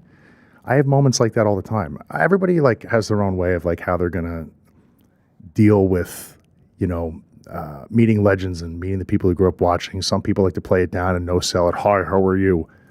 I don't give a shit. I go up and tell them everything. I may never see them again. Right. You know what I mean? Like I keep it 100 with those people. Like I tell them where I watch them, when I watch them, if I saw them live, and the matches I remember and everything. It's awesome. It's really, really cool. And they appreciate that. I think so. 1,000%. Yeah. To be remembered. Absolutely, and appreciate it. I see you playing with your hair. I would be remiss if I don't ask you about the hair, because I was watching. I kind of forgot, if I'm being honest. You were in Cain Velasquez's first match. Yes. Back in AAA. Yep. Man, Cain was so damn good. El Toro with that mask, flipping around all over the place. Yep. And you've got the fade. Here you are with Cammy. Like, yo, unfortunate, but. I rewatched that match today, and I was like, wow, the stuff that he was doing on his first day on a big show, right? Yes. Yeah. Unbelievable. We were training together in Vegas before he went and did AAA. We were training in FSW together. We would do sort of like matches in the school. Disco was there with the students. We were just kind of showing him how to put his shoot stuff into the match, and then mix that with the luchador stuff too. But he knew his audience. When he was in Mexico, he was doing all the lucha stuff, which he loved. He loved that. You didn't have to tell him to learn anything. He was going out on his own and learning it, and he was doing it really, really well. Like, there's some people that have like different ways that they learn, visually, audibly, or practically. I think like he learns all of that. Like I don't think he has a specific lane. He learns things and retains it and executes it perfectly. The rate that he learns, it's not a surprise to see that he like killed everybody in UFC. Right. He's one of those guys. Any chance we bring back the fade, the buzz cut? Yeah. If there was a story that if that's something people wanted me to do, and there was a story where it actually made sense instead of just sort of randomly showing up, then I would absolutely do it. I actually almost shaved my head in December. I was going to donate my hair to a charity that was going to turn it into wig like a wig for kids that are suffering from hair loss for whatever it is that they were doing. And I think at the time they wanted to time it creatively so we could kind of kill two birds with one stone, but that didn't come around. I don't know if I wind up still doing that. If they need it and we can time it with the story, I will. But I made a good donation in the absence of donating my hair. So I work with them on the side. So maybe an appearance back on AAA. Now I would love that. Conan has been telling me for a while he wants to get me back down there in some sort of capacity. They have a big show coming up. Oh. You want to do a tag team on that? No. I was just. Trying to, what do you mean? Come on. I would love. I'd love to be your manager, but you have a manager already. I don't know if. But a tag team. I'll do it. Yes. I'll be your Andy Kaufman, sort of. Please, I'll be Tony Clifton. Okay. Yes. Exactly. Okay. Fine. Let's round third here, and this has been incredible. Thank you so much, and again, thank you for coming in. If you could lay out the rest of the year for us, what's the dream? What's the hope? Oh, this is where it doesn't happen. Okay, you don't want to put it out there. Are you superstitious? More strategic. Okay, all right, fair enough. That's smart. It's better to be that way. This is what I will say. I hope that I am given the flexibility to lean into what the crowd wants from me. That's what I would like to see, more than anything. More than titles, more than winning, more than anything. I want to have the ability to lean into where the audience wants me to go. Because at the end of the day, it's about giving them what they want. That's what it's about. So however that manifests, in whatever way they could utilize me in order to do that, that's what I want to happen. I want to stop going out there and feeling like I have to give them something that they don't want. I want to give them what they want. I don't think there's anything radically crazy about what I just said. No. At all. And I think that's what they want too. And I think you're doing that, and I think they want more of it. I look forward to seeing more of it. Oh, yeah. Great stuff. Thank you so much. Really appreciate it. having me. Continued success, and keep it up, man. It's a lot of fun to watch, both on the show and everything you're doing off at the YouTube channel is great. Thank you. Really great stuff. So thank you so much. He is Karrion Kross. He is the man. Check him out. And check out the YouTube channel as well. We put it up earlier. It's great. And check out the book. You can pre-order it now on Amazon, right? Yes. There it is. We'll take a quick break. We'll say goodbye to him. And we'll be back to answer our super chats. Do not go anywhere. Ariel Helwani in Las Vegas, being joined by Rowdy Ronda Rousey, who faces Julia Budd at Strikeforce Challengers on November 18th. And Ronda, it's good to see you in person for the first time. Something I've always wanted to ask you before we get into all the fight talk. The Rowdy, your nickname, does that come from Roddy Piper? Yeah, it does actually. He was one of my favorite wrestlers back a while ago. He still is, but he's a good friend of Gene LaBelle, who's one of my corners, and I actually got to ask him personally if it'd be okay to borrow his name. So he said he's cool with it, so I wear it proudly. So you actually came up with your own nickname? Well, we kept trying to come up with nicknames for forever, and Rowdy was always the first one everyone came up with, and then we tried thinking of other ones but what else goes? Nothing. Just Rowdy and Rousey just go together. It was just natural, so we stuck with it. And in a weird way, it sort of fits your personality, right? Are you saying I'm rowdy? Well, I mean, you've sort of shaken up the women's MMA scene in a sense. That's sort of rowdy in a sense, no? Yeah, okay. I'll agree with you on that one. Now, maybe for your next fight, you come out in the kilt, bagpipes, all that, or are you going to leave the Irish gimmick to him? I'm actually not the least bit Irish. I'm like half Venezuelan and a quarter English, a quarter Polish. So I think that would kind of piss off some Irish if I was, pretending to be. Do you know his son? His son is also an MMA fighter. Not personally, no, but I knew of that. Okay. All right, enough on Rowdy Piper. Let's talk about this fight. You are climbing the ladder rather quickly in Strikeforce, and it's kind of one of the good things about being in the Strikeforce women's division, because I think the division is still developing, and you're able to climb the ladder if you sort of, make some noise. You're fighting Julia Budd. She's a tough fighter, sort of at the same, experience level as you. Where do you think that you have the edge over her? Well, I actually completely disagree with you. I don't think she has anywhere near the same experience level as me. I mean, she's 7-1 Muay Thai, 2-0 in boxing, and 2-1 in MMA. So she's competed 13 times in her life, where I've competed thousands of times in my life. I mean, when I was a kid, I was competing in 3 divisions a weekend, just doing match after match after match. So I feel like my experience is a big advantage that I have over her. I guess I was more referring to MMA experience, but you make a good point. Of course, your judo background and whatnot. Are you even impressed with her? Are you impressed with what she's done in MMA? I'm impressed with everybody. I take everybody completely seriously. I think it's stupid for you not to take a match serious, regardless of the person is. You could always, trip on the tape and, fall on your face. So you never know. I'm giving this my full attention at the time. Have you watched your last fight, and are you certain that the right call was made, that the ref should have stopped the fight even though she didn't technically tap? Well, she was screaming, and I could actually feel her arm popping out. And if you dislocate someone's arm, it's actually in the most sensitive area of your body. So if you're implying that I'm imagining sensations in that area, then we have another argument on our hands. Right. Well, I wasn't implying that. I was just wondering if you thought, because there seems to be this weird thing going on now where referees are saying that if you scream, that sort of constitute a tap. And I thought she was yelling tap tap as loud as she could, and other people told me they heard that too, and she said she was just yelling out. But they tell you right before you walk in, if you anything verbal during a submission is counted as a verbal submission, they count it as tapping, because I thought she couldn't tap because she was falling forward and using her arm to catch herself. So I think if she could have tapped, she would. Strikeforce is an interesting spot now, because maybe if we would have talked a week ago, we would have said there's a good chance you'd have to look for a job elsewhere come February. But it sounds like things are going very well. Dana White talked about how he's now sort of taking control. It appears as though Strikeforce has a future on Showtime, and that means women's MMA probably has a future as well. Are you hearing anything about next year and what the landscape will be like in Strikeforce, and especially for the women? MMA is one of those sports that people are constantly saying a million things and gossiping, and I'm just going to keep doing my job and fighting as well as I can and putting on a good show. And if I keep bringing them, spectators and money, then I'm sure they'll keep us around. It seems as though Strikeforce really likes you. They're pushing you very hard. Do you get that sense? Oh, I hope so. I like them. Right. But they've sort of been hot and cold with women, but they're putting a lot of videos out about you. They're bringing you to do media. They don't do that with a lot of other women. Why do you think that is? Well, I'm doing the best I can to be as marketable as possible, and I think they kind of agree with me in that sense. So we're trying to work together and bring women's MMA to the limelight, and make it look just as exciting and interesting as the men. What are you doing in specifically to be marketable? Well, I'm training as hard as possible, and I want to have a very exciting style, not just, to win matches, but to win them impressively. And, I took the time to do my nails and hair and makeup today. You have to do everything that you can to make it interesting. Speaking of which, you've been putting out some YouTube videos lately, and your titles, and I'm not clicking on them for this reason, but your titles are very deceiving. Are you aware of this?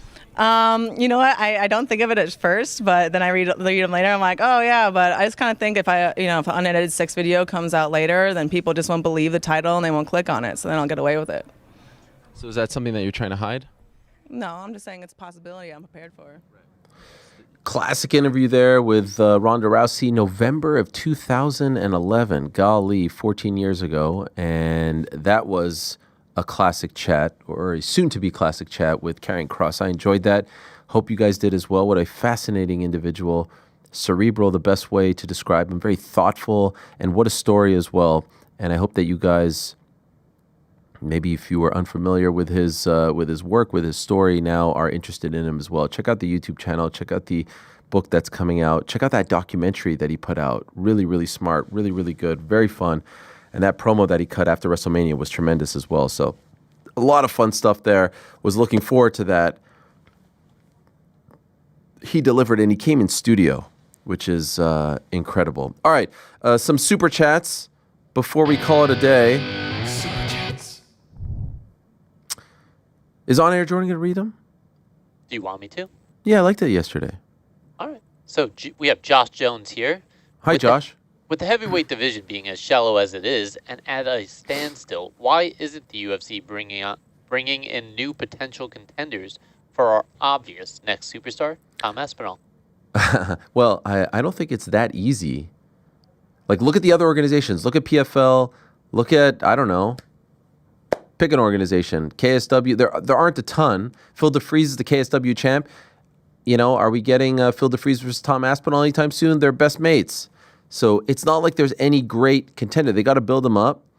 There's the Almeidas of the world. People thought that he would be, a potential superstar. Despine, people thought maybe would be a potential superstar. But I just think that there's a shortage of talent right now.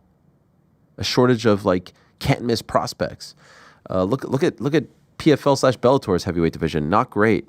You know, there's a couple guys. Obviously, Nemkov is up there in the heavyweight division, but there aren't a ton. So let's see. But this kind of goes cyclical. I mean, look at the welterweight division. Welterweight division was pretty boring a couple years ago. Now it's the hottest division in the sport, or at least in the UFC. What else? Joey says, Chad Ochocinco said on Theo Von yesterday he's trying to have an MMA fight against James Harrison. What are we setting the line at? Go Weird. Sens go. Go Sens go. All right. Not in the playoffs anymore, but I appreciate it. Ochocinco against James Harrison. Is there a beef there? I guess that's Bengals versus Steelers. Yeah. Do you remember Johnny Morton, the Kansas City Chief wide receiver? He had an MMA fight against a comedian on the K1 show at the LA Coliseum, which featured the debut of Brock Lesnar, and got viciously knocked out. I'm not saying the same thing will happen here because they'd both be debutants. But interesting that they're talking MMA and not boxing. You would think. Maybe it evens the field for Chad, since James Harrison is Takedowns? one of the scariest guys I've probably ever seen. Also, I feel like he's much bigger than Chad. Right? Yeah, he's huge. Linebacker? He's like double the size. Right. Anyway, sure. Why not? What are we setting the line at? Oh, okay, that's the question. Harrison minus 325? How's that? I feel like bigger, right? Minus 500? Yeah, I mean, he's gigantic. Yeah. And he was always in insane shape when he was playing. Yeah, he was. Is there an actual beef there, or is it just Steelers-Bengals? I was going to say Bengals-Steelers. That's all I can But there's no, story? Maybe there is. I don't know. It's no Ryan Clark RG3. I'm not going to lie. I've only seen the surface of that one. I don't know. You're better off. I saw Ryan Clark's tweets. I saw RG3's tweets. It's crazy how this stuff just gets fed to you, right? Like you open the app and all of a sudden it's just like... What's funny is it does get fed to you, but I only got a little nibble. I didn't dive deper into it. You didn't care enough to dive deep. No. I saw Ryan Clark's tweet about I stand 10 toes down or whatever. You're like... I know what I said. I was what do we do? It had 20K likes. I was like, We just... I had a meal. I didn't just nibble. I've been eating. Can we just enjoy... Caitlin Clark and can we just enjoy sports? Oh, that's the basis of this. Yes. Caitlin Clark, Angel Reese. Yes. Yeah. Why can't we just have fun and I saw enjoy? WNBA might be banning booing. I mean, I don't know what that even means. Sounds like the first on the nose question we got at the beginning of the show could come into play there. I no joke. I was at home for an hour on Saturday. We were going to a bar mitzvah and no one was home. And you know what I do? No joke. I go on the Yahoo Sports app. And at the top of the app, you guys use the Yahoo Sports app. It's tremendous. My kids actually ask me every morning to play the Daily Draw, which is... I play Daily Draw every day, baby. I do have a bone to pick with the Daily Draw. Rick won Daily Draw. Yes. You did win. I like it a lot. It's a lot of fun. My kids love it. Very, very, very rarely is a Knicks game the featured game. Oh, tonight it is. And I know it's not.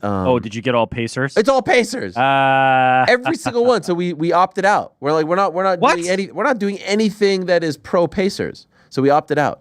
Anyway, point is, I got some nice ones. Top of the app, you can scroll through what are the biggest sporting events of the day. It's very, very smart. So I scroll through and I see, Indiana Fever against Chicago Sky. I'm going to watch this. I said, I am going to watch the beginning of this game. I am into it. I enjoy watching Caitlin Clark. I think she's incredible. And so the point is, WNBA has something here. Don't screw it up. There's something great. I don't know about Who's this. screwing it up? The booing thing. What is that? Oh. And also, to everyone else, stop screwing it up. Stop ruining it. Stop making it out to be something bigger than it is. Just leave. The way she handles all these situations, the interviews, the questions thrown her way, people trying to dig, is there some subliminal meaning to this, that? Is there an ulterior motive, this, that? She handles it like a pro. It's very impressive. But just, can we just enjoy the games? No. Why does it have to be so intense with drama? You like it? That's what's sports making media. Yeah, that's what's making. No, but this is a lot. It's like it's like game one off the bat. It's like we didn't miss a beat from last year, and now we've got Ryan Clark and RG3 hating on each other, talking about each other's families and when they were working together. Like, what are we even talking about here? What's going on? 2 former NFL players giving their take on women's basketball. Yeah, well, guess what?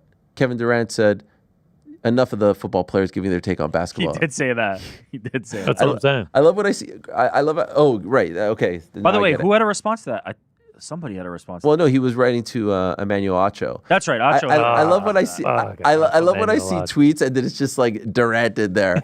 He actually cracks me up. Durant is no, it's just like random tweets he's responding to, and he's like, "Okay, tell me." Someone's like, "The best thing to ever happen to the Knicks was when they didn't sign Durant and Kyrie." He's like, "Okay, let's talk about this for a second." The best thing that ever happened was Durant's burner getting exposed because now he just does it on main, and I love it. I fucking love it. Thank you, Kevin Durant. It's the best. Yeah, it is actually great. I like when he just claps at people. Who cares? I don't care that he's a millionaire athlete. In fact, I love it. Do more. I agree. Great. I agree. What else?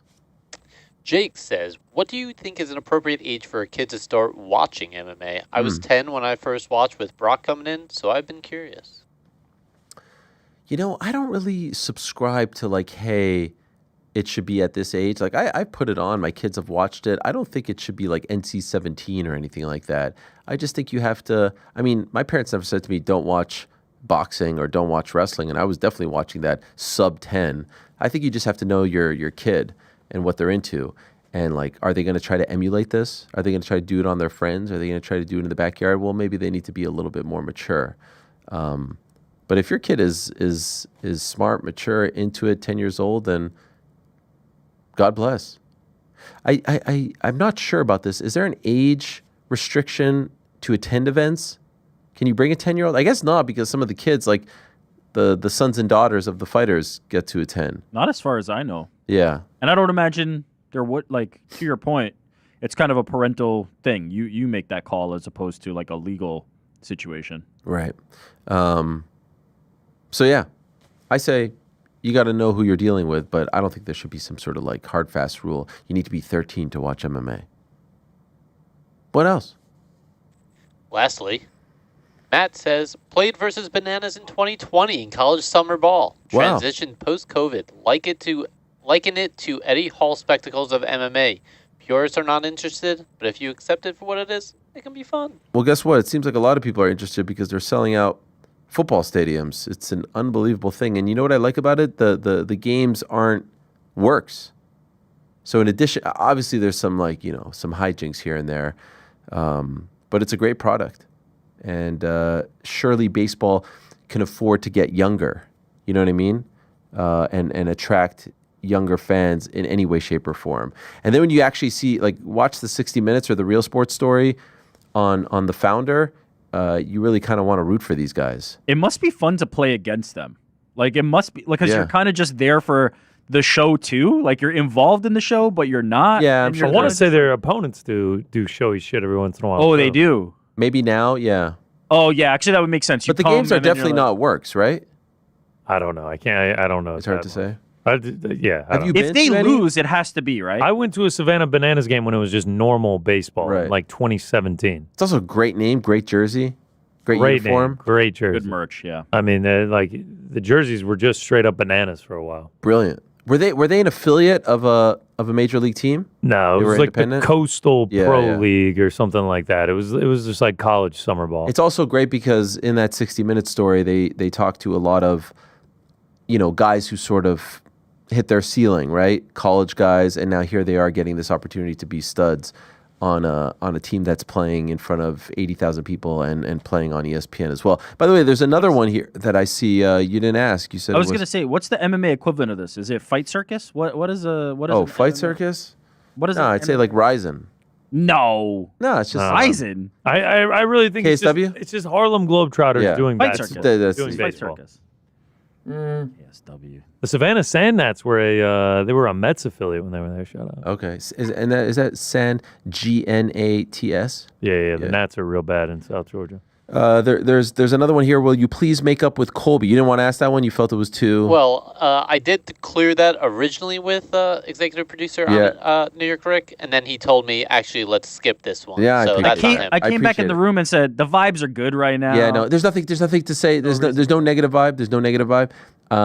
I will just say there's no issue there. I've never been clear as to why he doesn't like me anymore. I know he didn't like that I was somewhat critical of the discourse following the Tyron Woodley fight, and in the build up to the Usman. It was really that one night. DC and I were talking about it, but like really, I mean, on a scale of 1 to 10 of how critical I was, I think I was like a 2. I actually think I backed him quite well. I've told the story about pitching ESPN to do a feature on him on Memorial Day weekend. He went to go see some of the troops here in New York City, did a whole feature with him. And some people didn't like that he would show up wearing the MAGA hat. I told them he's allowed to wear whatever he wants, at least on my show. They wanted his interviews to be pre-taped. I didn't want them to be pre-taped. So, yeah, that one's a weird one, but, it happens. Fighters, they can be interesting folks. It tends to all come around. Maybe it won't with him. I don't know. But it's not like I think I've tried to prove over and over again. Like I don't think there's anyone. You guys tell me if I'm mistaken here, where I've said like I will never try to make peace with this person. I feel like life is a lot better when you're not at odds with people, when you don't have quote unquote beefs, when you don't have issues, when you don't have any type of friction. I think life is better that way. So I don't want any of that. I don't want it with him. I don't want it with any of the people we've talked about in the past. Now, am I actively trying to make up with everyone? No, you kind of just go through life and see how it all figures itself out. But I would certainly extend my hand if someone wanted to. That was the last one, right? That was the last one. I did get an ESPN notification talking yeah. about Indiana today. I don't know if you saw this. Something about a rivalry, like clearly a rivalry. I Wow. don't care what these guys in the back have to say. Knicks in 5. Rank every Knicks. I actually got this same one for yesterday afternoon for Thunder versus Timberwolves. No, that's not true. Yeah. I don't think. Yeah, It huge was, good, rivalry. it was a good list. It was a solid list. Yeah. But I thought you were just teaming me up for an update on United Yeah, what do we got Spurs. on that? Oh, okay. So we do have an update there. Yeah, please. The other huge rivalry. 1-0 Tottenham in the 77th minute. Holy shit! Did Brendan score? So if I was the one doing the scorebook, I'd say Brendan Johnson got the goal, but Luke Shaw own goal for Man U.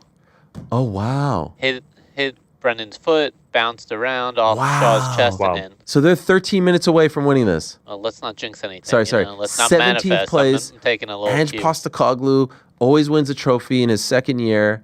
That's amazing. Did you see his press conference yesterday where he said, "I ain't no clown, mate"? You see that? He's the best. Yeah, he's great. 17th place, going to Champions Going League. to Champions League, that's unbelievable. When's the last time they were in Champions League? Was it last year? 2 years ago, maybe? Okay. They were in a final in Champions League like 6 years ago. Oh, that's right. Other news for you. Did Oh, you please. see the some Buffalo Bills news? Buffalo Bills, no. Oh, yes. Hard Wait. Knocks? Hard Knocks. Yeah, you know what? Someone texted me that in the middle. Don't love it. No, Josh Allen gets more shine. The No, country gets to love him I even don't more want than any you of already this. do. Look at what Hard Knocks did to the Giants with the Barkley thing. Well, that was because one executive said something really stupid. No, I don't. What do we need this for? I'm actually surprised that the Bills did this. I don't want anyone looking at our stuff. I don't want any intel. We get enough. Where's this airing? Amazon? HBO Max? Max, HBO Max, whatever they call it. HBO Go? No. HBO Now. Max, come on. Don't disrespect. What, wasn't there one on Amazon too? I don't know. I think there was. I think you're right, actually. Yeah, I don't. I feel like it's bad juju. Has any team won the Super Bowl that's been a part of Hard Knocks? That same season? I don't think so. Yeah, I feel Hard like it's- Knocks used to be exclusively for dumpster teams. Yeah, I mean, think it's you more had, fun. I think you We ain't had to that. fall into a guideline of like you didn't make the playoffs the year prior, yada yada yada. is that a Matt Serra picture to your right, or Randy Couture? This right here, Yeah, I can't tell. this picture right here. Yes, who is that? This is the welterweight champion of the world, Jack Della Maddalena. Oh wow! It looks like he has an old belt. No, that's the new one. Yeah. Wow. Okay. Now I can see it sort of. Why are you laughing? It's just like you're so random, Matt. I don't know. I was like, Yeah, why I is- got my Mac Sarah pick. It finally came in. Are you guys gonna buy Bitcoin? Yeah, but I Now's the don't know time. when to buy it. All time high. He said buy now, 50K. Buy it now. All time high. That's what he said. It's like the wrong time to buy. That's what he said. He said in 10 years it's going to be even higher. What's the number to call? Karrion Kross about Beachcoin. You were? Oh yeah. Why was he watching Moicano? I'm gonna pay for my membership at He's very aware of Moicano, but Kingdom MMA. he pays attention to the stock market. We were talking Oh, about love it. things. Yeah. What a guy. What an interesting guy. What a mensch. 416 415 sub 415 sub BITB. 415 Leave sub us a message. BITB. Leave the boys a message. They'll play maybe the best 10 or so. Yeah, we play it by ear, but we'll play Someone the needs to team. cross out Frank's head there. He ain't on tomorrow. No, we're not He's changing the galloping. graphic Kidding, just for kidding, that. kidding, Come yeah. on. Hope he's enjoying Seattle. Yeah, so we miss him. We miss him. Yeah, but Nick, I mean, some are saying Frank's, the next He's Wally out? Pipp. Some He's are out? saying that Nick's Lou Gehrig. If you get the reference. Drew Bledsoe. Do we break the fourth wall and say that when we left the little Easter egg, Yeah. Frank I think I said it yesterday, did I not? Frank delivered. He dropped it, yeah, grits. We'll throw another one his way. It's Bitcoin. How about that? Frank, if you're listening, text us Bitcoin. Promise I won't tell him this now time. he's Yes, now don't he's tell him, Nick. skipping just to the end of every show Yeah. just for the little message. And Should have also- dropped something in the front. What is the current price of when you send it, Frankie? Yeah, and let us know that too. What are we talking about tomorrow? We're gonna do a little bit of if John Jones is done and the legacy is complete, and he's talking to fans about the legacy is over. What is the legacy of John Jones? What has the John Jones experience been like in his MMA career, and what's potentially next, or what's in the rear view for the GOAT, in my opinion? Myron Santos joining the program. Myron Santos is coming. Love it. Love that you guys are spotlighting some of the up and comers, if you will. And what's the God. top 5? Summer activities. Summer activities. Memorial Day weekend kicks off the summer schedule. Nailed it. Thought maybe you guys would go with like things to bring to Memorial Day barbecue. Nah, we've already kind of Raisins, no raisins. Raisin. Oh, you're talking about like in the potato salad. Yeah. We'll do that July 4th. This is your hot take. What are you? No, because I just know it always comes down to the raisins. Every Memorial Day barbecue chat is always about the raisins, and I don't feel like honestly that's true. I'm very indifferent. The hot almost dog. did best movies surrounding Memorial Day. We thought about that. Are there? Memorial Day is a huge. Name 3. Independence Day. Isn't that July 4th? Top Gun. Top Gun's Memorial Top Day. Gun. Yeah, Top yeah. Gun Maverick. Hey, you didn't know the whole Saving reason Private they were Ryan. the whole reason they were at the Saved by Ryan. It's a great one. at the flight school was for Memorial Day. Mission Impossible. Mission Impossible. New one. You know about that? Best summer blockbusters. That'll Okay, be one. that's a fun one. That'll be one. Save that one for July. Quiet weekend in July. Yeah. All right, and then the crack on Friday. PT, what you guys gonna be talking about? Yeah, PT, are you here? No. But it is worth noting, since we're talking about Memorial Day, no show on Monday.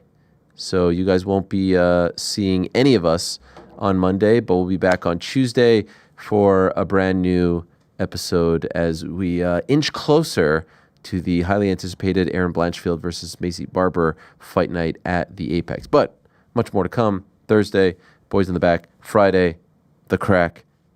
And then Tuesday. All right? Time to go.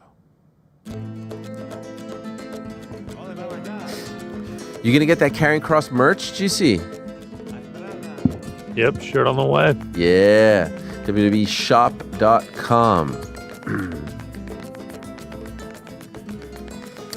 Oh, this is a good question from Gecko Da. Pete, who's the greatest Irish athlete of all time? What do you say, Pete? Oh, how about this one? 1 gorilla versus 100 Darren Tills, or 1 gorilla versus 100 Jared Cannoniers? Because Cannonier's the killer gorilla, Yeah. Tills just the gorilla. What are we choosing in that scenario, though? I'm not sure. I don't know. Then he says Nixon won, LFG. I don't know. Nixon won. That'd be impressive. Which member of the Boys in the Back slays the hardest? That would be that man right there. Quite literally. Oh, this is a good one from Burley. Just want to say hello to you and the boys in the back and Pete. Video on Spotify in 2026. Working on it. Frank is actually at the offices now trying to do that. That is why he is gone. So He's at Spotify he headquarters. is at Spotify HQ. I love it. Who would the worst exit in the playoffs? The Jets or the Maple Leafs? Definitely the Maple Leafs. Maple Leafs lost 6-1. Game 7 at home.